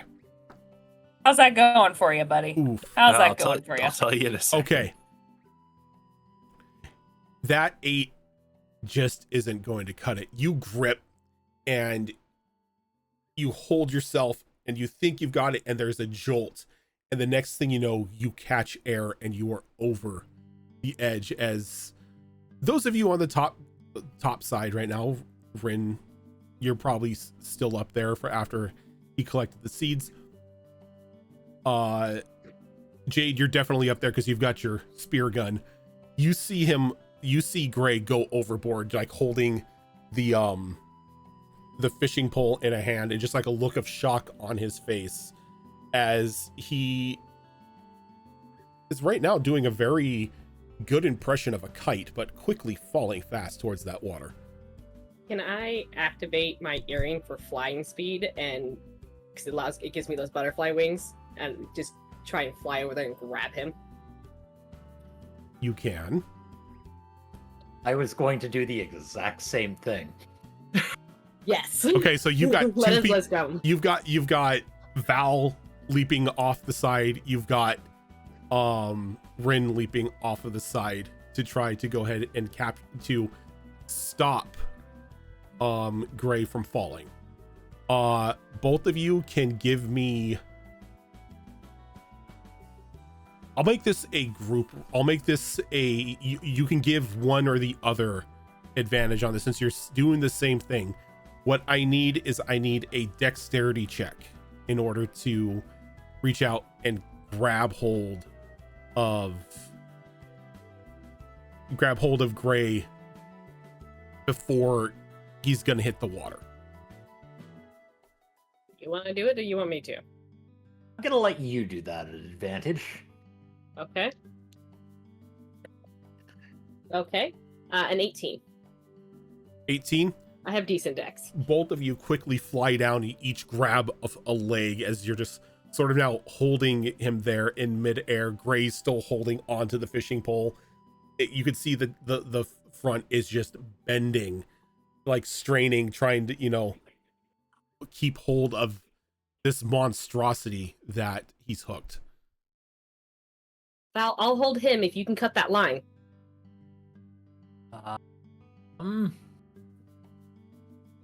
As this happens, I need each of you to give me strength checks. Okay. Okay. 22. Uh, 17. And Gray. 13. 13. Okay.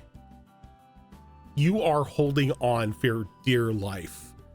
Like, Gray, you could feel the muscles like in your arms begin to like begin the process of being hyperextended as you are trying to hold on to this thing, and it is a losing battle.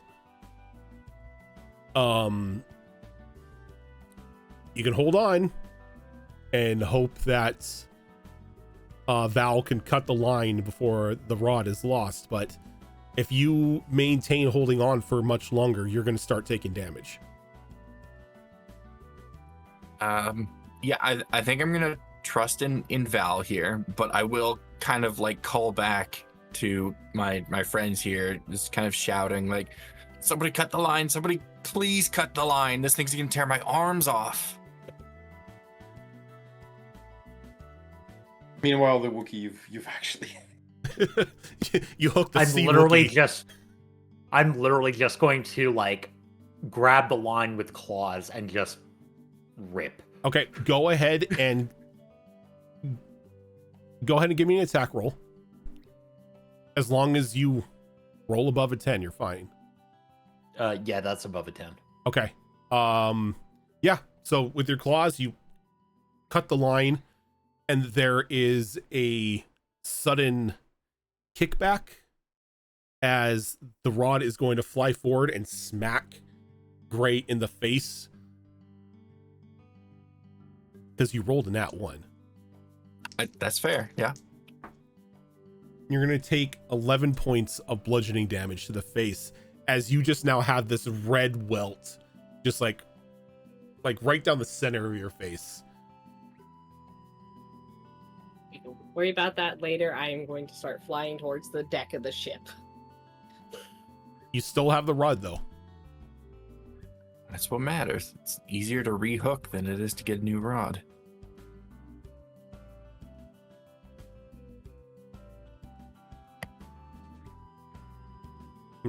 The two of you easily take Gray back over the top of the boat.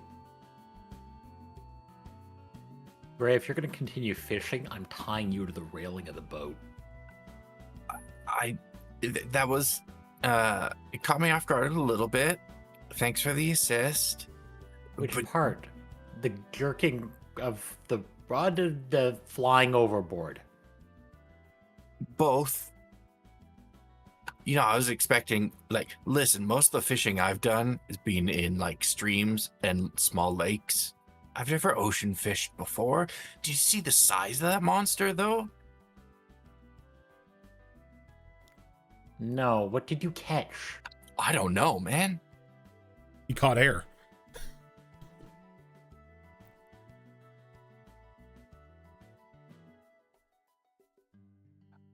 We're tying Gray to the railing of the boat next time. That way, at least we won't end up with overboard.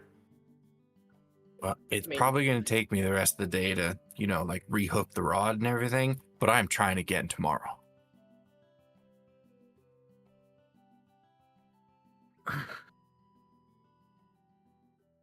no way that's gonna end badly. Okay. Thankfully, Rin and Val were up there to save you. Yep. Yeah, if you could not do that again. You were about to go, jet skiing out off into the wild blue yonder if you were going to hold on to that fishing pole. But think about how cool it would have been if I caught it. Little do we know that Gray hooked on an aquatic hydra and was about to go for like the longest ride ever. A dire swordfish. Look, wait until you can turn into a fish before you start to get super adventurous and reach for the top shelf. Okay. Val, you are just up there watching everybody fishing today? Yeah, and I'm also going to put 10 points of healing back into Gray to somewhat remove the welt Okay. from his face. Oh, thank you, because that hit almost. And it's knocked going me to be down the half most HP. aggressive, like, flick to the forehead with the heel. It's deserved. I kind of want to use the rule that if you take at least half HP in damage, you are left with like a scar. It's a cool rule. I'd be down for it. I'm not against it. Okay. I'm okay with that. Or wizards. When the barbarians are pristine and every wizard has like 20,000 scars, making them look like they're the frontliners. What happened? Got in a fight with a house cat. Right. What happened? Oh, we had to kill rats at level 1. Rats in the basement. Right. All right, That's an old one. Rin, after your escapades here of trying to save your friend, you wanted to try to make some healing salves. Yeah. Okay. What do you have skill in apothecary right now? I have an herbalism kit that I'm proficient with. Okay. So that means you do need to get training in your apothecary skill. So you can start a clock on that. I will say though that because you grew up with a mom who is an accomplished alchemist herself, you can go ahead and start with 5 points already completed on this clock. Okay.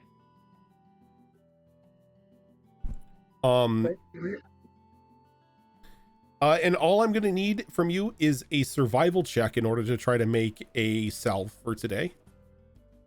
Okay. 12. 12, good enough. It's a basic healing salve. These things will heal a d4 damage. A d4 plus 2, I should say. And as you're working on all of this, you can roll a d6. Yeah, 4. Or that's gonna be another 2 successes on your clock. Awesome. The standard clocks that we use, right? Yep, standard clocks.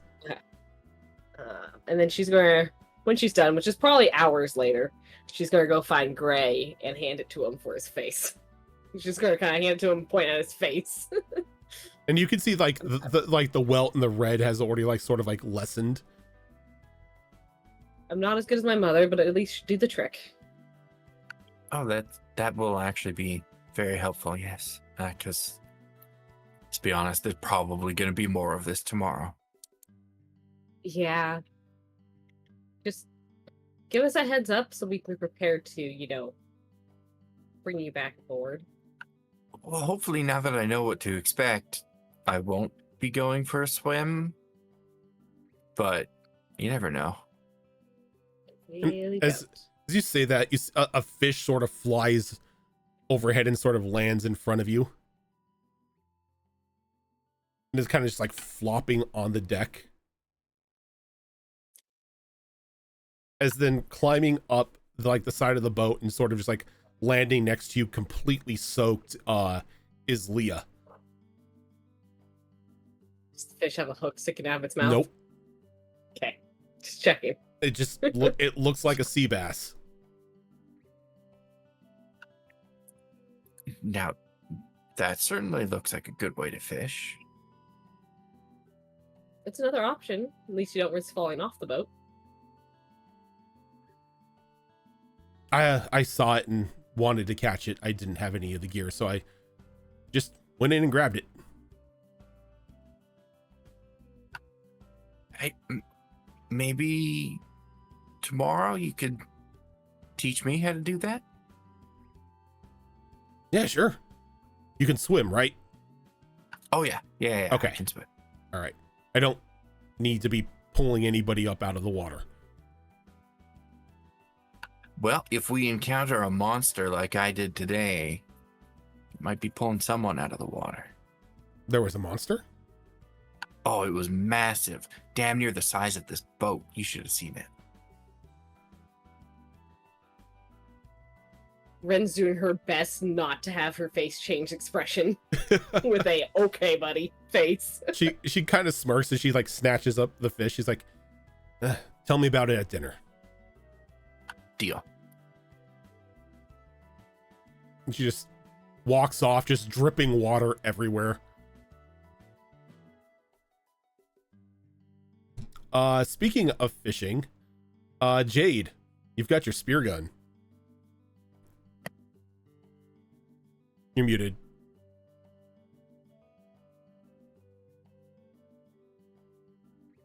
Yes. So I am going to look out and can I actually see anything in the water? Any kind of fish or schools of fish or anything? Um, Um, yeah, you could see. Perception check? You don't Or even have to make a perception check. The water's clear enough to where you can see fish like every now and then. okay. I'm going to kind of look to see if I can see something that looks like it would sort of, feed say half a dozen people. Not enormous, but a nice sized fish that I could get a harpoon gun into without, Go ahead and give me a perception check for that. Okay, all right. Sort of I'm not aiming for the biggest fish in the ocean kind of attitude here. Oh, this isn't a good start. That's a 5. The 5.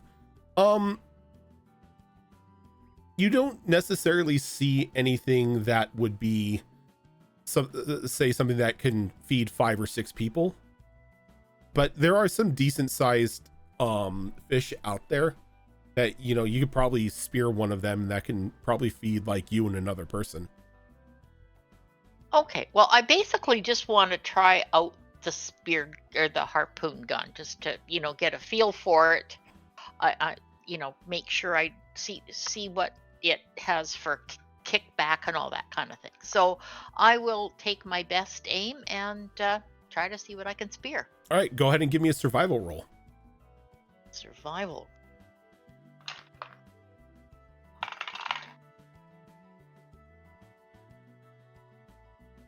That would be 17. 17. You bring up the spear gun, line up the sights, pull the trigger. There's a little bit of a kick, but not too much. And it flies off into the water, and it flies straight and true, embedding itself into the fish. Sort of just like a through and through situation.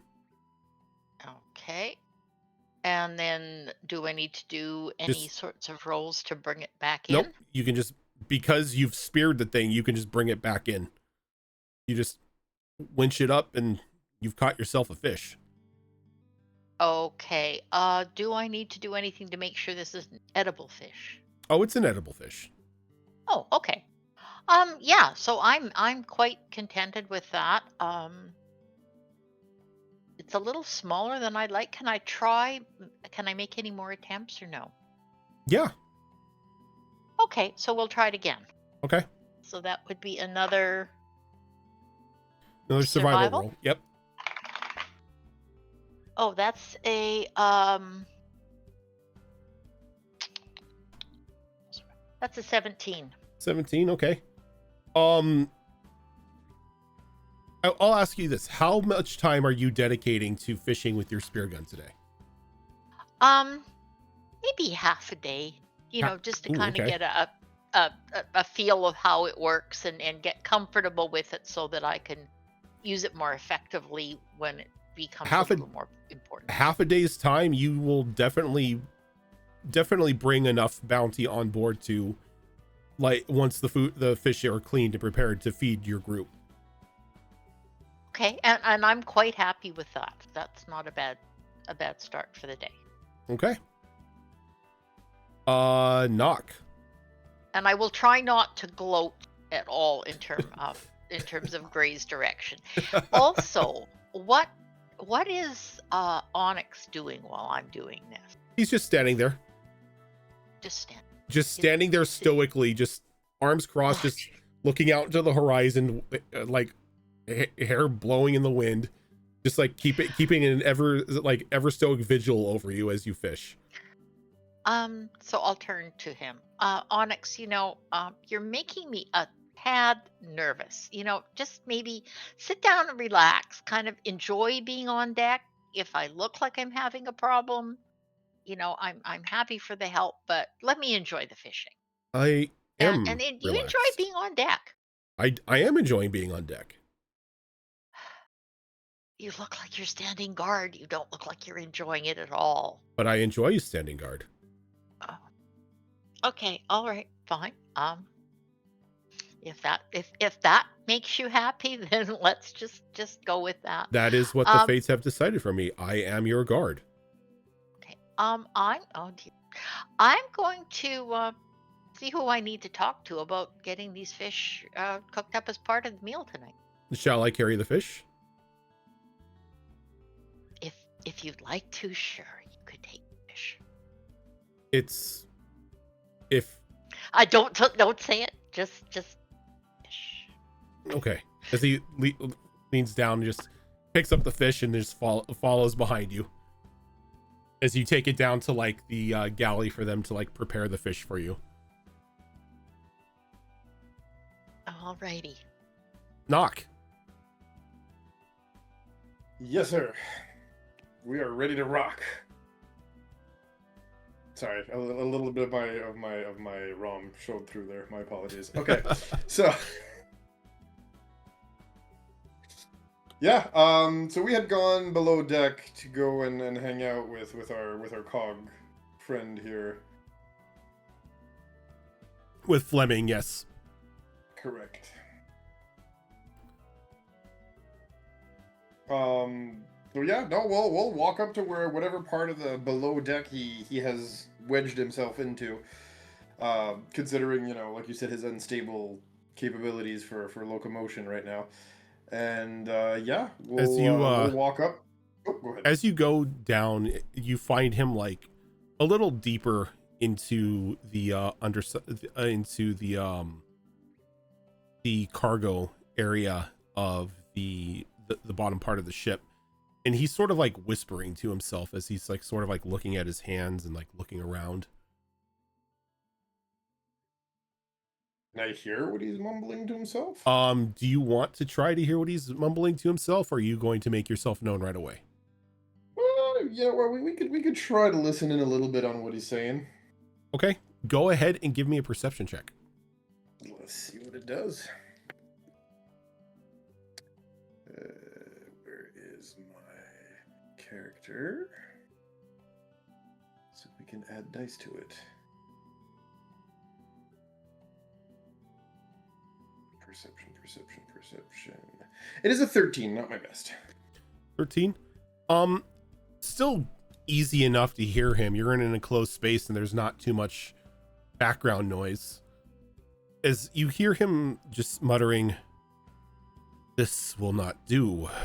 No. This is a setback, but we've had setbacks before. Step 1, get a new body. Definitely a new body. Gonna have to get my hands on one of those eggheads. This is rubbish quality. I need to get back into that vault. I had my hands on it. Damn guardians."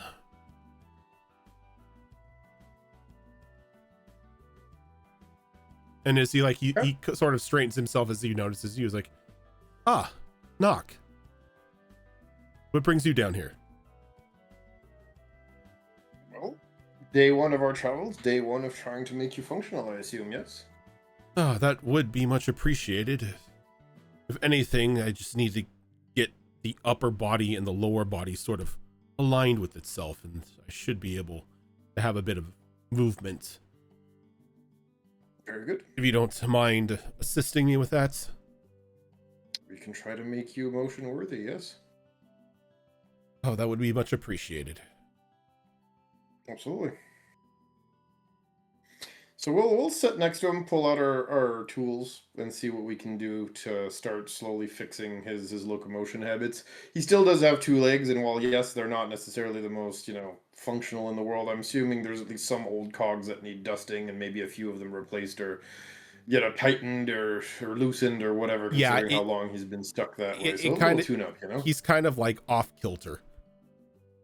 Yep. So we'll tighten what needs to be tightened and loosen what needs to loosen to at least give him some form of a capability when it comes to verticality and horizontality, so he's not all the time. Okay. And as you're working on him, he tilts his head and, so tell me, Nock, where did you study? I don't know of many clockwork mages anymore.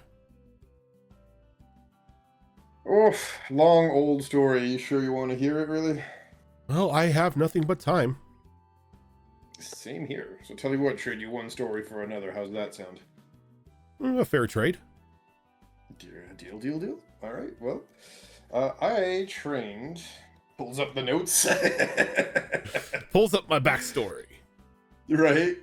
Because I wanted to have studied in what's it called? In Arcastus. but I think you had us start training, I think. Was it in Glimmercross for me?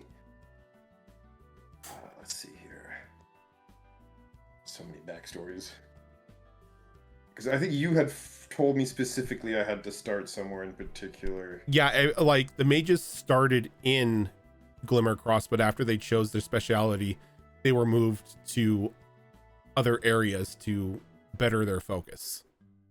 Right. And I remember you did tell me about the starting in Glimmercross, but if you would have allowed it, I would have definitely had him do at least a stint in Arcastus before he went on cleaning graveyards. I mean, I would assume that would make sense, seeing as what his focus is with the whole clockwork thing. Yep. So we'll tell him a little bit about that, how we started in Glimmercross, but how we've always had an interest in cogs and machines and automation, and so that naturally landed us in Arcastus. That we did a little bit of studying there. Of course, that we'd love to go back, but it's far. It's not easy to get there. Especially since, once we had a basic understanding, our teacher had us basically go around cleaning graveyards because, hey, guess what? Automation, you can bite it, poison it, whatever it, automated clockwork machine are great for cleaning graveyards. So he basically just sent me out to clean a bunch of graveyards. Thank you, that was Fox. basically what I did. Pearl Shore was where you were at, if you were a Oh, wizard. that's the one. Sorry, wrong one. Yep. Again, been forever. But yes, so there you have it. Long story short, I got relegated to the graveyard shift. Well, it is it takes somebody to clear them. It is a disappointment that they did not outfit you with a gatestone, but I would assume that is more relegated to individuals such as myself. Probably above my pay grade too. Like I said, I was in... Gatestones are not known to play well of those with any sort of scale or flesh. Yeah, well, there you go. That would explain a lot too. Far too many novices were sent through on the initial testing, and well, let's just say we did have an increase of skeletons. The good old arrived inside out, huh? Oh, not even inside out. Extremely polished. Ugh. Yes, they were like fully cleaned up. Not good. Yes, no sign of any sort of organs, flesh, muscle, just pristine, polished bone. Though thankfully, individuals such as myself who share a metal frame are able to traverse the gates without any issue. Sounds definitely useful. It can be, yes. Fortunately, no middle body for me, so that's not going to be anything. I will I'll be say doing anytime soon. having a metal body isn't all it is cracked up to be.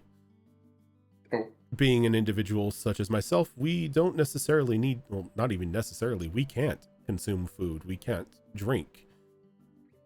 Oh, but every now and then I find myself yearning for a hot cup of coffee again. on the flip side, no aging, no dying, no poison, no need for sleep. True. I guess it That's is quite a favorable trade in the fact that I don't have to succumb to most things that those who are flesh and blood do, but every now and then, you know, the craving for coffee once again hits me. Well, stupid question. If you could have a body made of flesh and blood once again, would you go for it? knowing about the whole mortality and everything else attached to it, really. I've served my purpose as a Gearforged of Arcastus. I would not be opposed to being reinserted into a flesh and bone body, though my flesh and bone body would be well rotted away by now. Well, tell you what, if ever I become such a clockwork mage that, well, you know mages and their ambitions, but if ever I do get far enough in my practice, and I somehow could build some form of capability for taste for a frame, would that be something you'd be interested in trying out? Once you had all the kinks worked out, I would not be opposed. Yeah, sensory capabilities is definitely something I'll add to the list then. Giving data taste. Why not? Okay. It might So- take some tinkering, but for now, let's just at least make sure you can walk. Yes. Yep. So you spend the next couple hours just chatting with him and working Using on the tinkering tools. using the tinkering tools to pretty much upright him correctly. All right. You want me to roll for that? No, you don't need to roll. Okay. You've got the tools. Okay. Well, we'll definitely. Is he somewhat more vertical and upright once we're done? By the time you're finished, you've sort of aligned him to where he can now have freedom of movement, and if he wants to, he can get up and down the stairs perfectly fine. So you've definitely given him his movement. Yeah. So as it finishes, we'll definitely look at him and go, well, it's not my prettiest work, but if you want to try taking a few steps, the whole world shouldn't feel like it's tilted anymore. So he kind of rotates his body and lifts his legs. He's like, forward momentum. I've missed this. Yes. No longer being defeated by staircases should also be part of the deal here. Yes. Honestly, who builds a frame that can't walk downstairs? Clearly somebody with poor training, but heck, I won't say no. At least they have the interface between your soul key port thingy and the frame done right, and you've been able to at least function. Yes, let's at least be thankful that they got the socketing in correctly.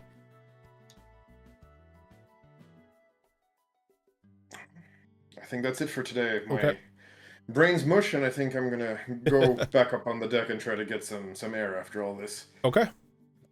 So, as you're doing that, Valeth, working I'm on your reading. How to Poison People book. Yeah. So is that all you're doing? Is you're kind of sequestering yourself away and just reading the book? Yeah, pretty much just kind of enjoying time, probably reading with her family nearby, just kind of relaxing. 'Cause they've got plenty of time to fish, and they already have plenty of food to start off with, so and probably after hearing everyone going, "We're gonna try fishing," she's like, they got it. Okay.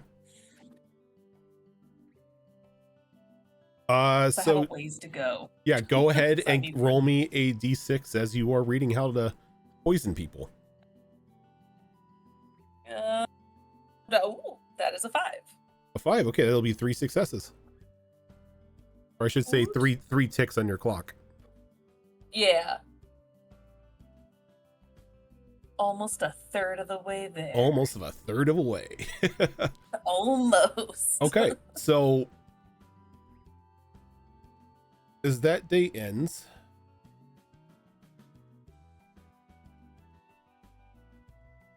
you are now about a third of the way towards Glimmercross, as I am not going to make you roll, or we're not going to do day by day by day by day, because that will take forever. But as the third goes through, as time passes, was there any Anything specific anybody would be looking out for out in the ocean? Specific, maybe not, but I mean, as we're traveling, if I'm not down below deck, I'm definitely going to be above deck, taking some fresh air. Potentially also, fishing. We did buy some harpoons if I can see anything worth fishing. But honestly, again, we're probably more just going to be taking fresh air and our meds to not vomit when we're above. Probably a good thing. Probably a good thing because you do get seasick. Yep. So we're definitely Got going to make all sure we take our the meds. ginger root. All right. Fucking root. All that ginger root. Okay. Yep. And yeah, we'll definitely go below deck at some point on the second, third, or whatever to ask about his past and everything. But we'll get to that when we get to that. Okay.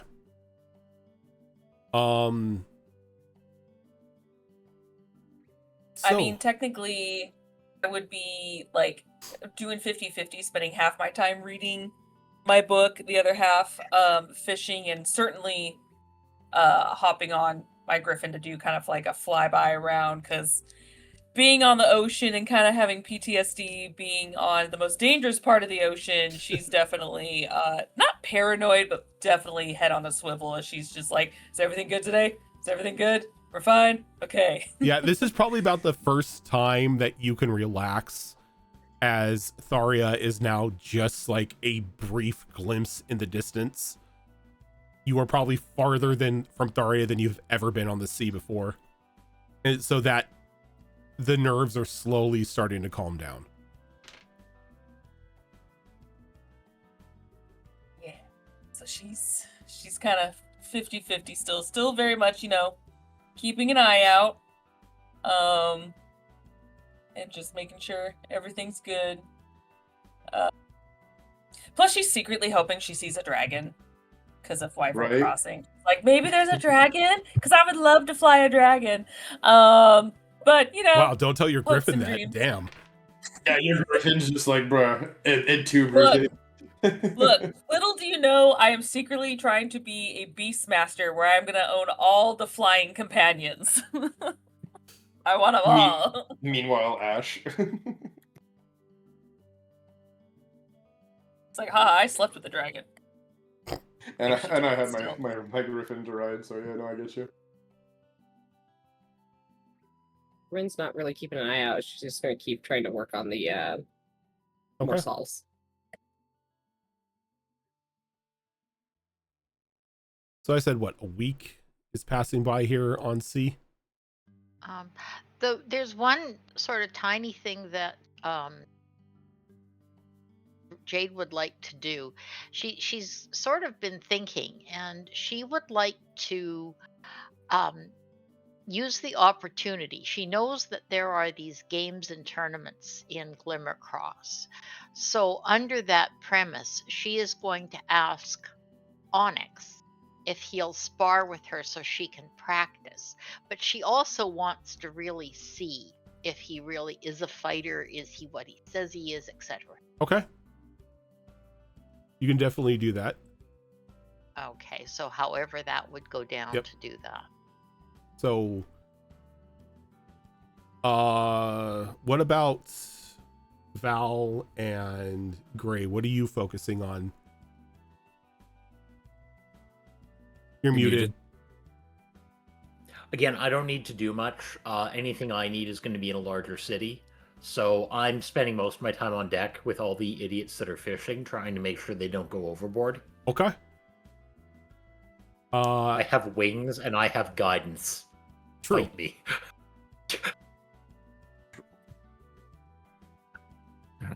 Gray is going to be doing some treasure hunting, but not just blind treasure hunting.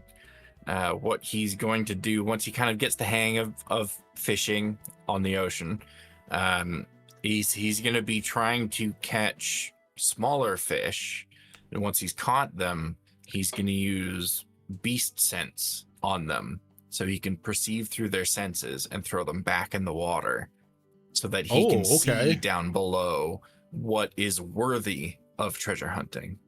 Okay. All right, so let's see who's gonna roll today.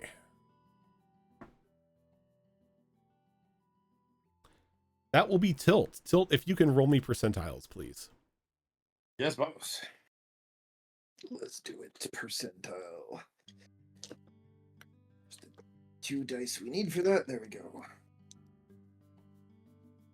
That is a 64. 64. Greatness, sadly. 64. Okay. Again, the trip is going well. Not really too much happening. No really sense of danger. But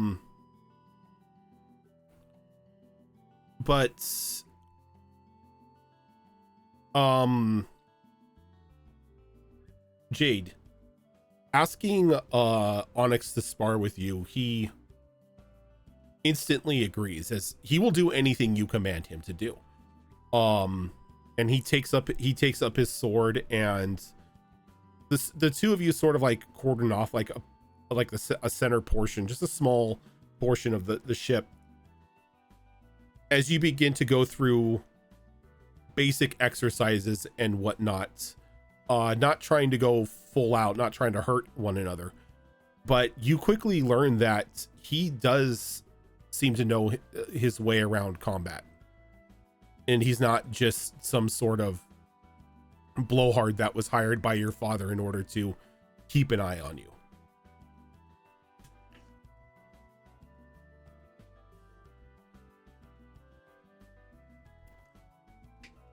Okay, Jade will take note of that.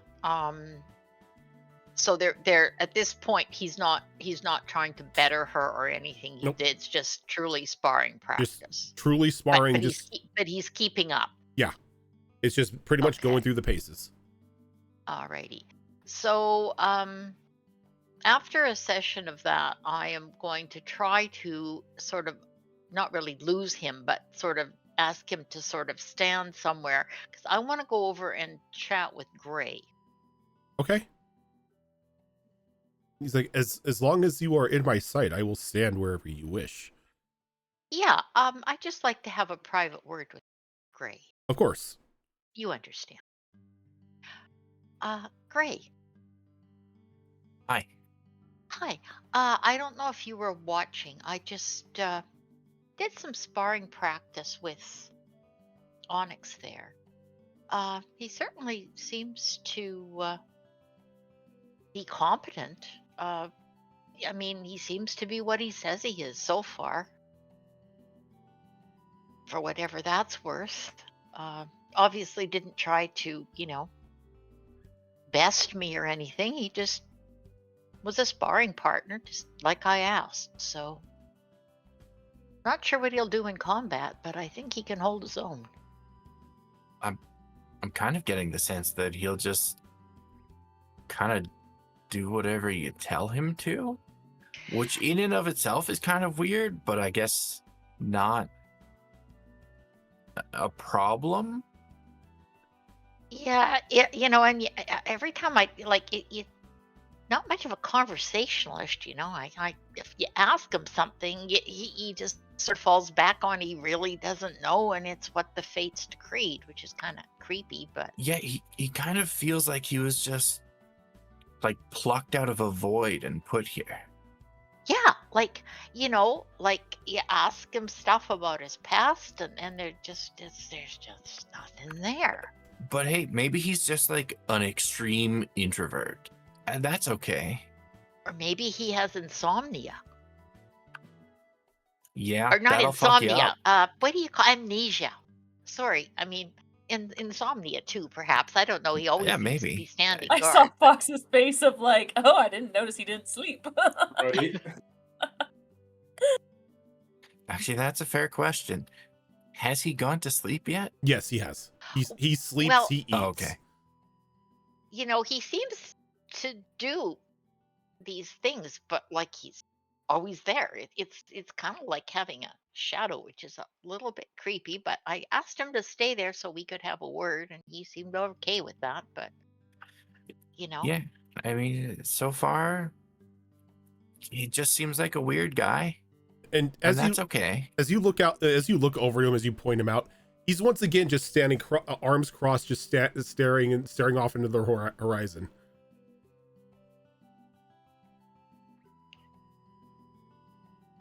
I mean, he knows what he wants out of life, I guess. Well, I don't know. As I say, maybe he has amnesia. You know, just It could be. kind of strange. But anyhow, he seems at this point reasonably harmless. So, and you know, I think we can count on his sword if we need it. Yeah, I mean, if he didn't try and kill you while you were sparring, that would have been like the perfect time to make it look like an accident. So I Yeah, guess true. he's on our side. Yeah, but he also, I mean, you know, he could keep up. Like, you know, I push harder, he pushes harder. So there we have it. So he's the first one we send into dangerous rooms, then, is what you're saying. Well, I don't know. Like he says he'll protect me. So I mean, would he go ahead? I don't know. I guess we'll find out.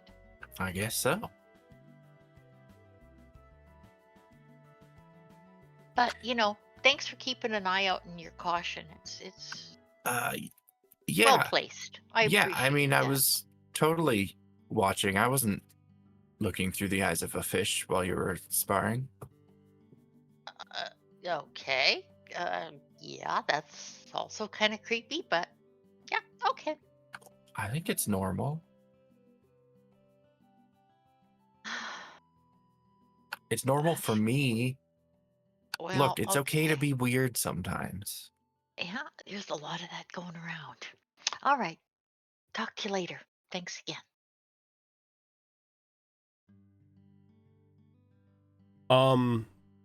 Looking through the eyes of the fish, you want to go ahead and give me...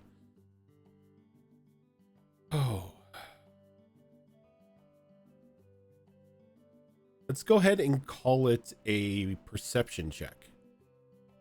Okay, I can do that. And if the creature I am looking through has any special senses, I also benefit from those senses Dark for whatever vision. that's worth.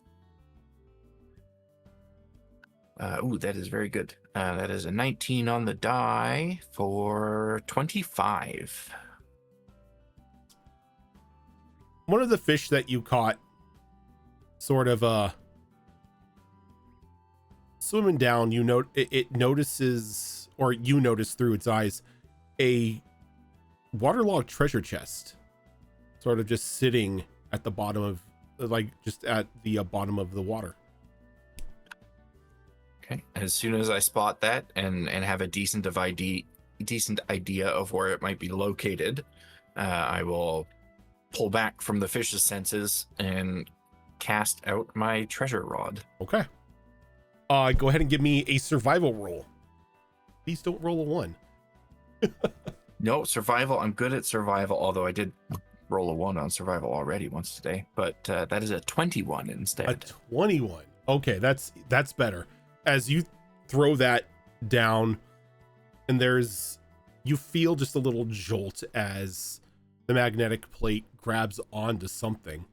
Looking through the eyes of the fish, you can see that you've got the chest itself. It's just a matter of now pulling the chest up onto the ship itself. And I will start reeling it in, trying to be careful not to let it get snagged on anything and lose it. Okay. Can you give me a strength check?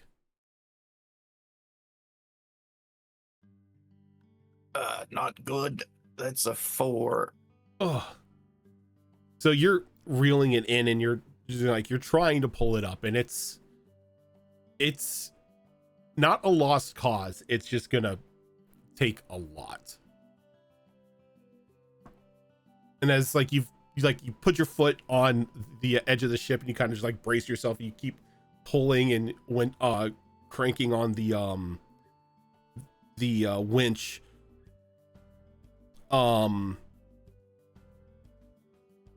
Leah sort of is just like leans next to the like on the railing next to you, and she kind of like looks at you, You good? Yeah, I'm good. I got this. This is no problem. Doesn't weigh anything. He says as he's shifting to get just a little bit more strength and pull it up, doing best to try to impress her. Okay. Val, you have a full sidelines seat to this. You know what? I am gonna just creep up a little bit behind as Gray is struggling, and put a hand on his shoulder and cast guidance. Okay. It's like, Thank you. Don't worry, Gray. You can do this. You'll be fine. Gray, if you want to give me another strength check. That guidance is gonna help because that was a guidance is a D4, right? Yeah, it is. Yeah. Okay. Good. I rolled a 4 on that, which is extremely helpful, and that's gonna give me a 15. 15. You're pulling it up more. It's getting a little bit easier. It seems that whatever it was tangled on has like finally given way. And about a minute or two later, it breaks the water line and you begin to hoist it up, and you bring this very soaked chest onto the ship itself. Well, that was a little bit more of a workout than I was expecting, but at least I got it here. Now it's time to crack this thing open. Does it have a lock or anything on it, or is it just like latch closed? There is no lock. There is no latch. There is not even a keyhole. It is solid. What material does it appear to be made out of? Wood.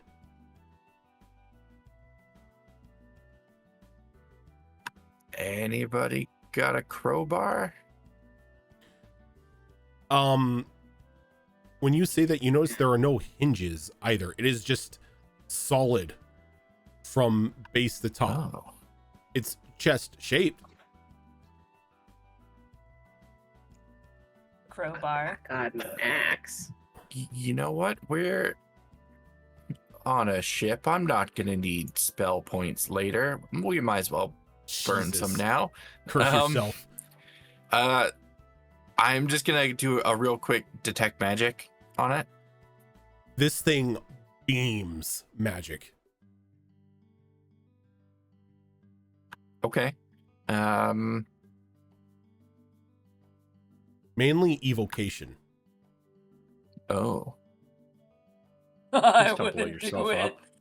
I would not. Yeah. I think we all generally know what evocation means.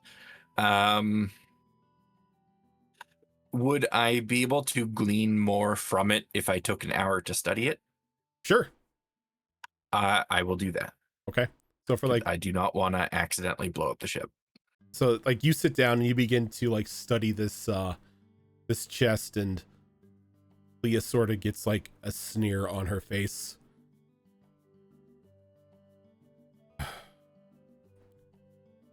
I'm going to take multiple steps away from that. I don't deal with Kami Roskin chests or anything from that accursed city. I'm sorry, this is from Kamiroska? You recognize it? I know the make. Oh, I don't suppose you know how to open it. Not my expertise. You need to do some magical finagling to get it open, and you need to do it correctly or it explodes. So I'm going to be over here where I won't be caught in the blast. That's probably a good idea. Does the ship that we're on have any like lifeboats hanging off the side of it or anything? Nope. No. Okay. Well, I will take it to the least populated part of the ship then, and do my studying there. Okay.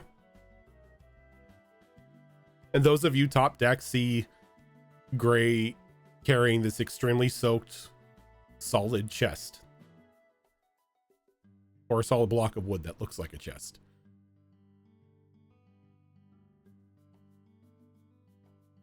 Well, that's interesting. Oh, yeah. Yeah, I fished it up from the water. Apparently it's from Kamiraska. He's And- gonna blow That's us up. slightly less interesting. Well, That's alarming. here's the interesting part. If it's not opened correctly, it's probably going to explode.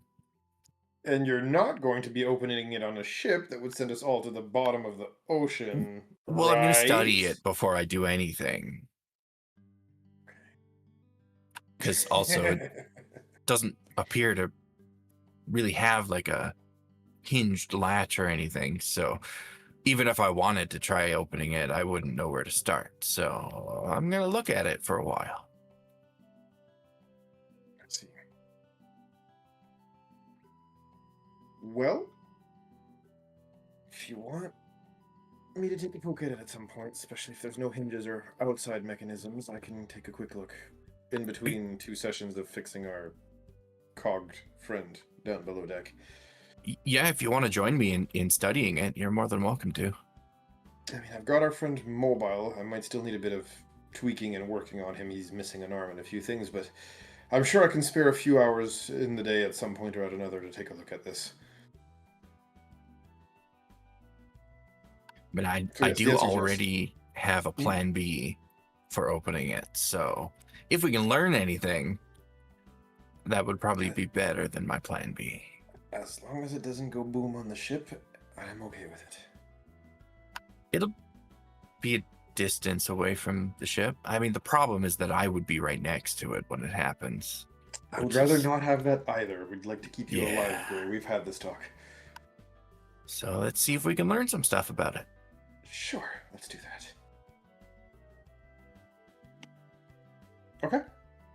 So, are we doing that right now? Yeah. Yeah, extra mystery. All right, let's go. Hey, look, my character totally doesn't have ADD. I don't know what you're talking about. All right, let's go. Let's go make it. Let's go take a look at it. Okay. So for the next hour, the two of you are going to study that, so I will get back to the two of you.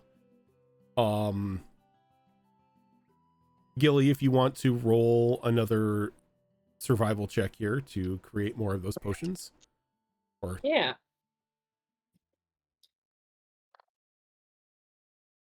Okay, that's much better. A dirty 20. 30-20. Okay. So as technically as this is the third day, I will say you've been able to make another 2.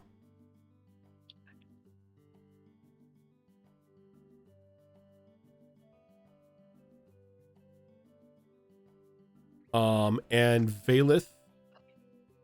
Do I get to roll the d6 for the skill? Yes, you get to roll that. You get to roll that twice. Sorry.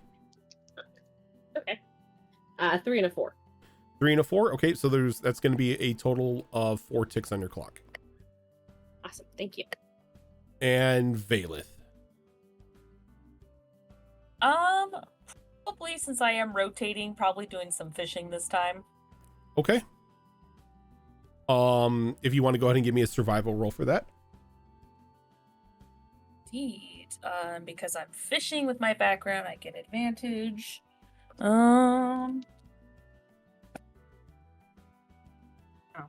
Slight difference. All right. Survival, dirty 20. 30-20. Okay. You're able to catch a decent sized fish as you're enjoying the day.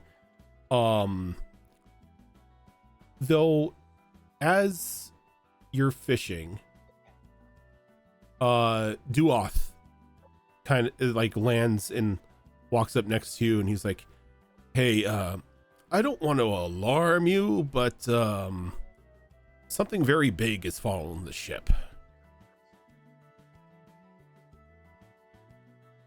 Right? Totally hiding PTSD behind her eyes. Right. Big as in.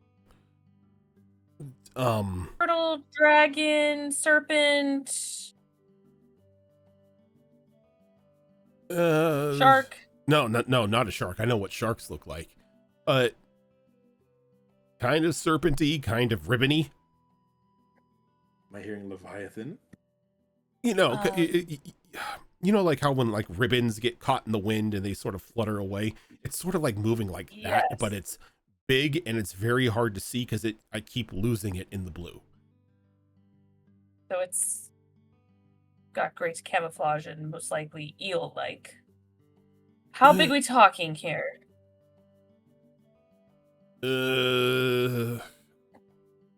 Probably at least the size of the boat, if not bigger.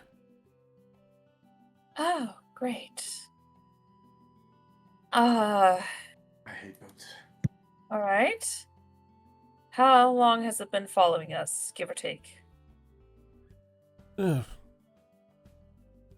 or take about hour and a half.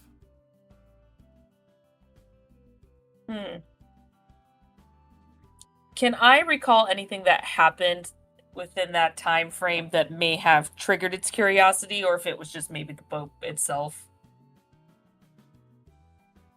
Only thing that's happened so far is the chest. Oh.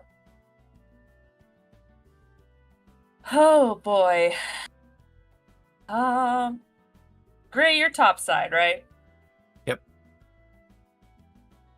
Oh, Gray. Hi. We might have a problem. What kind of problem? Duoth was making his rounds, and we have a very large eel-like creature that has been stalking the ship almost around the time since you grabbed that chest. Not entirely sure if it's even related, but that's the only connection I have. Oh, It's very large, the size of the ship. should I go talk to it? I mean, you would be a guppy against a shark. I don't think that is a great idea unless you have a safer way of communicating with the creature. But I'm assuming with its size, it probably, if it is connected to the chest, it's probably making sure it's okay. Otherwise, it probably would have attacked us by now. Unless it's just genuinely curious. And as you say, it probably would have attacked us by now. Coming up along the side of the ship, up out of the water, is this large, beautiful blue creature that almost is almost eel-like, aside from the like ribbon-like wings and whatnot, as it begins to like sort of almost dance through the air as it's like looking at all of you, keeping pace with the boats. Let me bring up this individual here for all of you to see. I will take everybody to the map screen so chat can see it as well. Oh, I'm afraid. Oh, it's so pretty. It's just a It is Dragonair, pretty. guys. I Just a Dragonair. It's I- fine. I as a player immediately know what that is. I think maybe Gray would as well, given his class. Given his class and his specification, Gray definitely knows that this is a sea dragon. So his eyes just like light up in wonder as he sees this thing.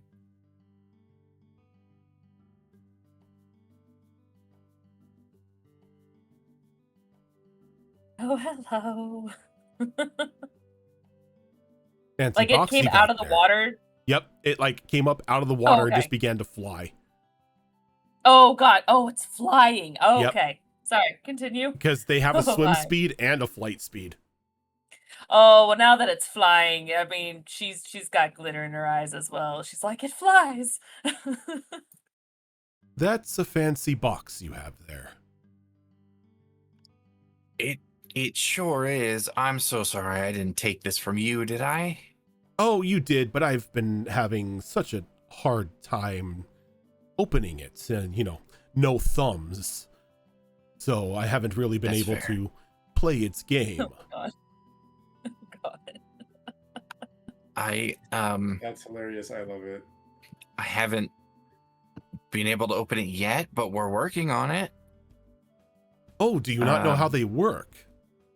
No, I've never encountered one before. Oh, fancy little things that those elves created. You have to play its game in order to unlock it. And well, if you fail, you and, well, that ship of yours will probably be added to my collection. Yeah, we kind of got the sense that one wrong move is, well, probably gonna be our last move. Yes. But I've been itching to see it opened up. So do you know how to play its game, or at least start playing its game? I only know that you need hands to play the game, and I don't have them. Again, no I do. thumbs. Is it a puzzle box? It's a sort of a puzzle. Yes, I guess you can say that. If you are familiar with the Kami Roskins, they do love their puzzles. I'm only familiar with the recent history of theirs that doesn't bode well for making the wrong move, I think. But I'm certainly willing to give it a shot. That's the spirit. Wonderful. How about this?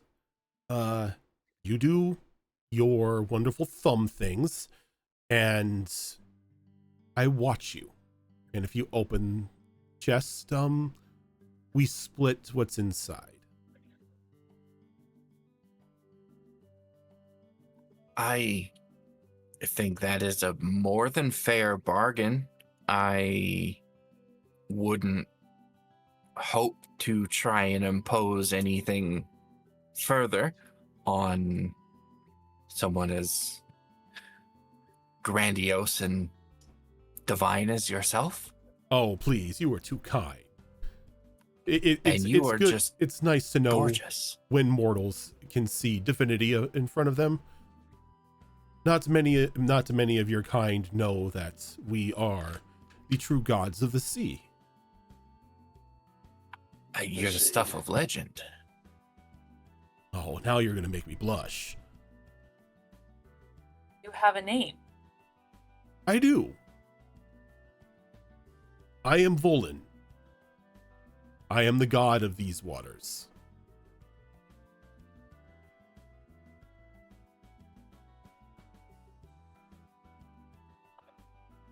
Well, it is my pleasure to make your acquaintance. My name is Gray. I'm It- Valeth. It is nice to meet you both.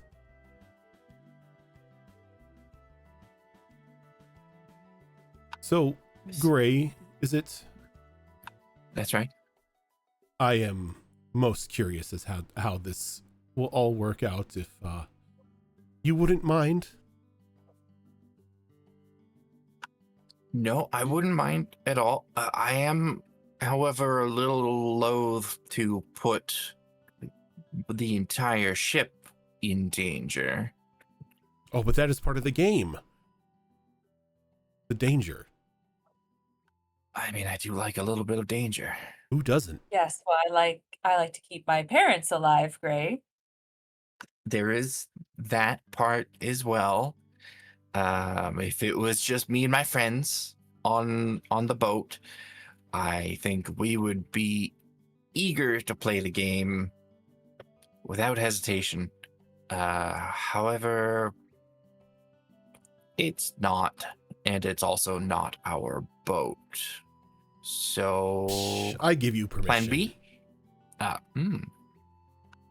Permission that's- from a sea dragon. kind of Great. trumps permission from the owner of the boat. Okay, family. The boat This the here. boat is clearly sailing on my waters, so I do hold dominion over the boat as well. Mm. What if I made like a little iceberg that we could tow behind the boat and do the puzzle on the iceberg? So if it goes boom, Ooh. it's just us that, bite the dust and not Valus family. It's not a bad idea. I don't know. I kind of like the sense of danger. I mean, I think it is also an inspiration to your kind, Solve the puzzle, save the family, keep living. Does make a good story. Makes the Oh.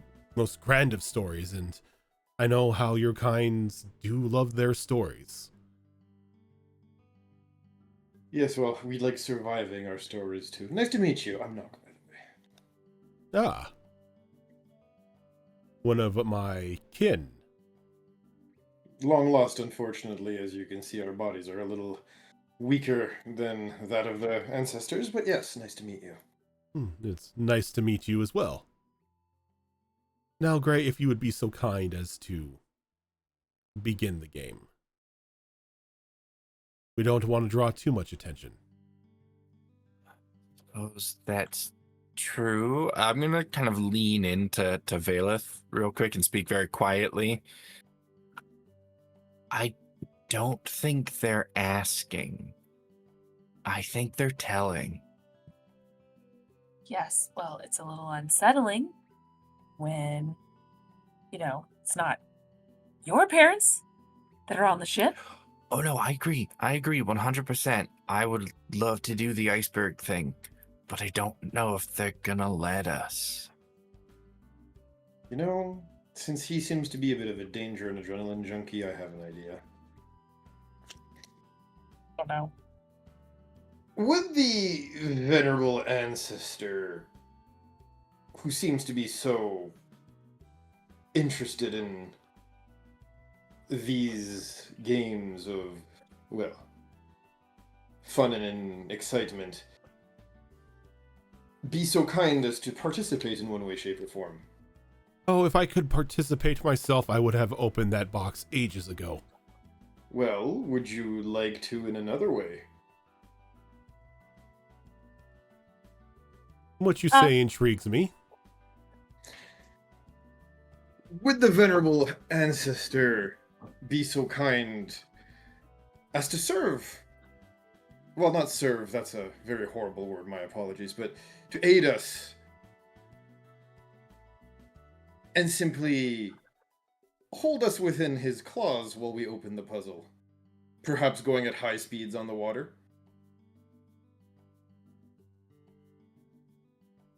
Equally dangerous, and you'll have first seat to the results of the opening.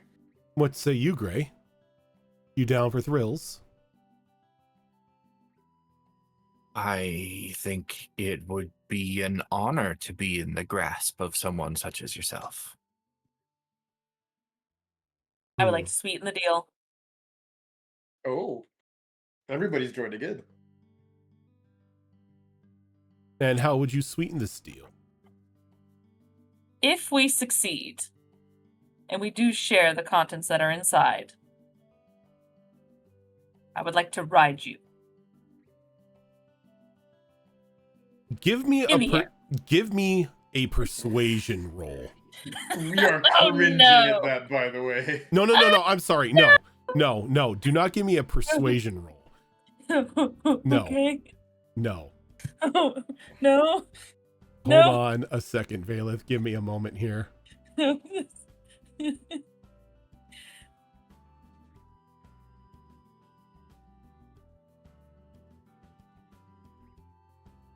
It's gonna be persuasion, but you're not persuading.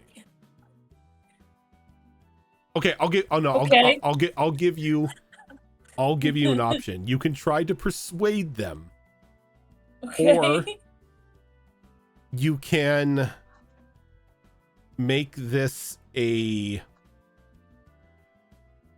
insight roll.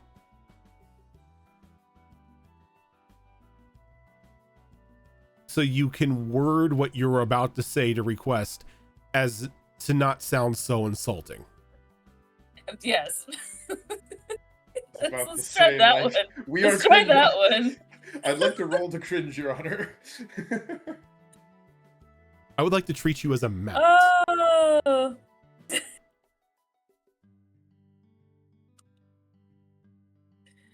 Oh, lordy. Okay.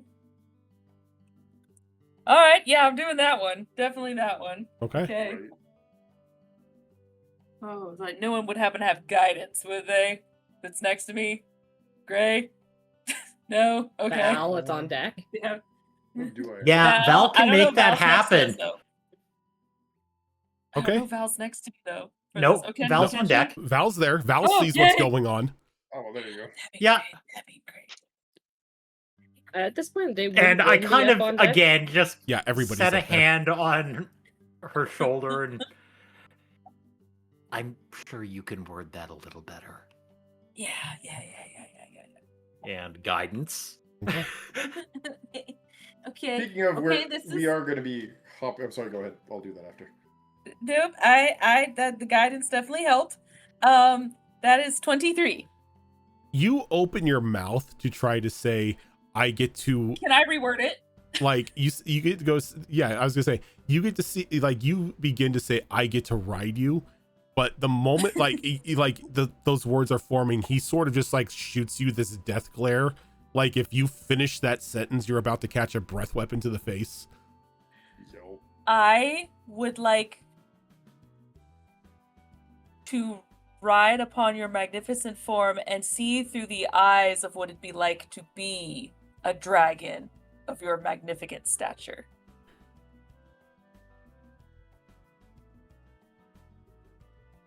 Maybe Ixnay on the R word A. I will consider it. Guys, it's not a no. Ren has a big grin on her face as soon as you start talking about going for a fly.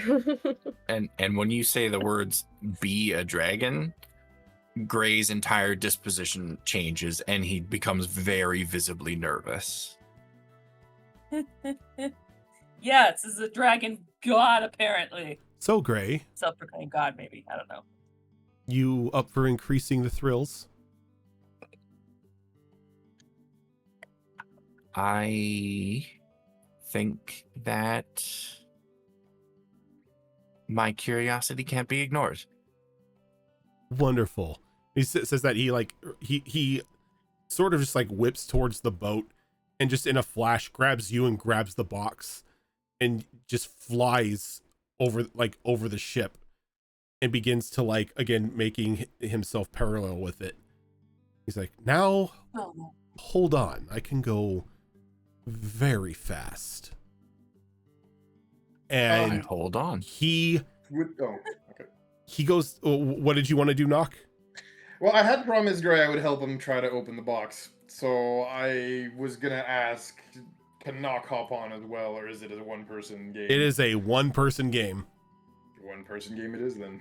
As he just sort of pulls back and just floors it, as just a surge of, like, water sprays up onto the boat as you are now flying over the water at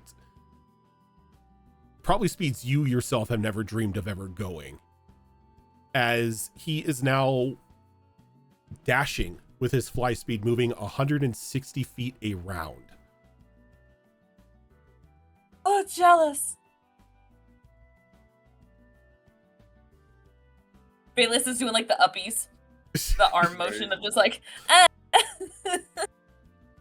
So as you are being taken for a ride, the dragon's like, okay, now all you need to do is put your thumbs on the direct center of the box and just press. It'll open up a small compartment on top, and then you just do the puzzle. Right. Yeah. Just Just do the puzzle. Just no do problem. the puzzle. Oh, hold on, barrel roll, and he just starts like Oh. just corkscrewing. This guy's fucking with you, man. This is great. It's making it hard to press the box. Just adding to the danger. Okay. And I do my best to not get flung off while I activate. No, you're like he's holding you in a claw. It's not even your writing. Okay. He's got the box in one claw and he's got you in the other. And he's just like kind of holding you there as he's spiraling. Okay. So just do an explosive puzzle on a roller coaster. No Yep. problem. Basically. I activate the box. As you activate the box, it pops up and a small cube sort of like appears, just like various changing colors on it, and it becomes very apparent that this thing is on a timer and you need to solve the puzzle in order to get all sides to match one another. It's pretty much a dynamite filled Rubik's Cube On a timer. Great. on a Okay. timer. Yes. So this is how we are going to do that. We are going to go ahead and we are going to make this a death game. Okay. The way, Just quick question. yes, Do we want to do... I don't know how long this is going to take, but it is midnight. yes. So do we want to finish up this part, or do we want to start it again next time You know around? what? It's best that we start it up next time. Okay. Just because I know a couple of people would have to, like, Yep. bounce, so I was like, Yeah, I did not see the time, but yes, we will We're do having this fun. next Nobody wants to time. go. Because it's going to get because crazy. It's going to get crazy because the way that this is going to work is it's going to be a sort of thing of, instead of just rolling your intelligence or rolling wisdom, it's going to be the equivalent of rolling death saves. Oh And- no, we know how great Fox is with that. yeah. And Not Yeah. as bad as Gilly is. you will get to add bonuses and whatnot to like put things into your favor, but you know, it's going to be very dangerous. Yep. Playing a death game With a on a roller dragon. coaster. Roller with coaster a dragon. timer. Yep, roller coaster dragon. On episode what, like 5? Yep. No problem. We love it. Is this No episode fine. 5? problem. Everything's fine. Episode 7. Seven. Episode 7. It's been Oh, 7 7. episodes already? Jesus, it Is doesn't that feel like that it. real? Yeah. Yeah, I Can't be mean, real. this is right on track with the pace of DF2, just like you had Yeah. intended. Because it was the same deal with that campaign where like weeks of episodes would go by and we've traveled like 2 miles, which True. is great. I love True. it. I'm loving it, by the way. This is not a complaint. Yeah. Okay. Mhm. So, we will go ahead and stop here with Gray in the claws of a sea dragon with a god complex, apparently trying to make him explode as he tries to, solve an explosive puzzle trap. But It'd be a hell of a story, though. yeah, if you Oh, yeah. survive. But that is going to Nobody's gonna do believe him. yeah, right. That is going to do it for us here tonight. Everyone, thank you so much for tuning on in. If this is your first time here, this is not the only show that we do. Coming up on Saturday, we will have another episode of The Downfall of Propriety, which is a Bridgerton-inspired mini-adventure that is run by Malls. Alternating Saturdays, we have Withered Wastes, which is another 5th edition game that I run. On those alternating Saturdays at 8 p.m., we also have Vigilant 6, West Coast, which is going to be a superhero game that is run by Spiffy using the mask system. On Sundays, we would normally have Wayward Wanderers, which is a Pathfinder 2 Extinction Curse campaign that is run by Azarin. But right now, it is currently on hiatus, and it will be coming back soonish. Later on in the evening on Sunday, we will have another episode of our once-a-month lore show of Behold Lore, which this time around we will have Tilt on as a special guest, and we will be talking about, what was it, villains and how as DMs we control them. Looking It for- is Sorry. It is villains, their tactics, motivations, and how we approach playing them. There we go. How to be the bad guy. And then coming up on Monday will be another episode of Destiny Forged, which is our longest running campaign here on the channel, currently in its 4th campaign. On alternating Mondays, we have our Avatar Legends mini adventure of Escape from Varric Island. Tuesdays, we have Star Wars Tales of the Outer Rim, which is a Star Wars D&D mod run by Tilt. And then on the alternating Thursdays, when you don't have us here on the New Era, you have us with Mass Effect Horizons, which is a Mass Effect 5th edition mod run by Zorro. But for now, we are going to head on out. Thank you so much, everybody, for tuning on in, and we will catch you later. Heck yeah. I'm waiting.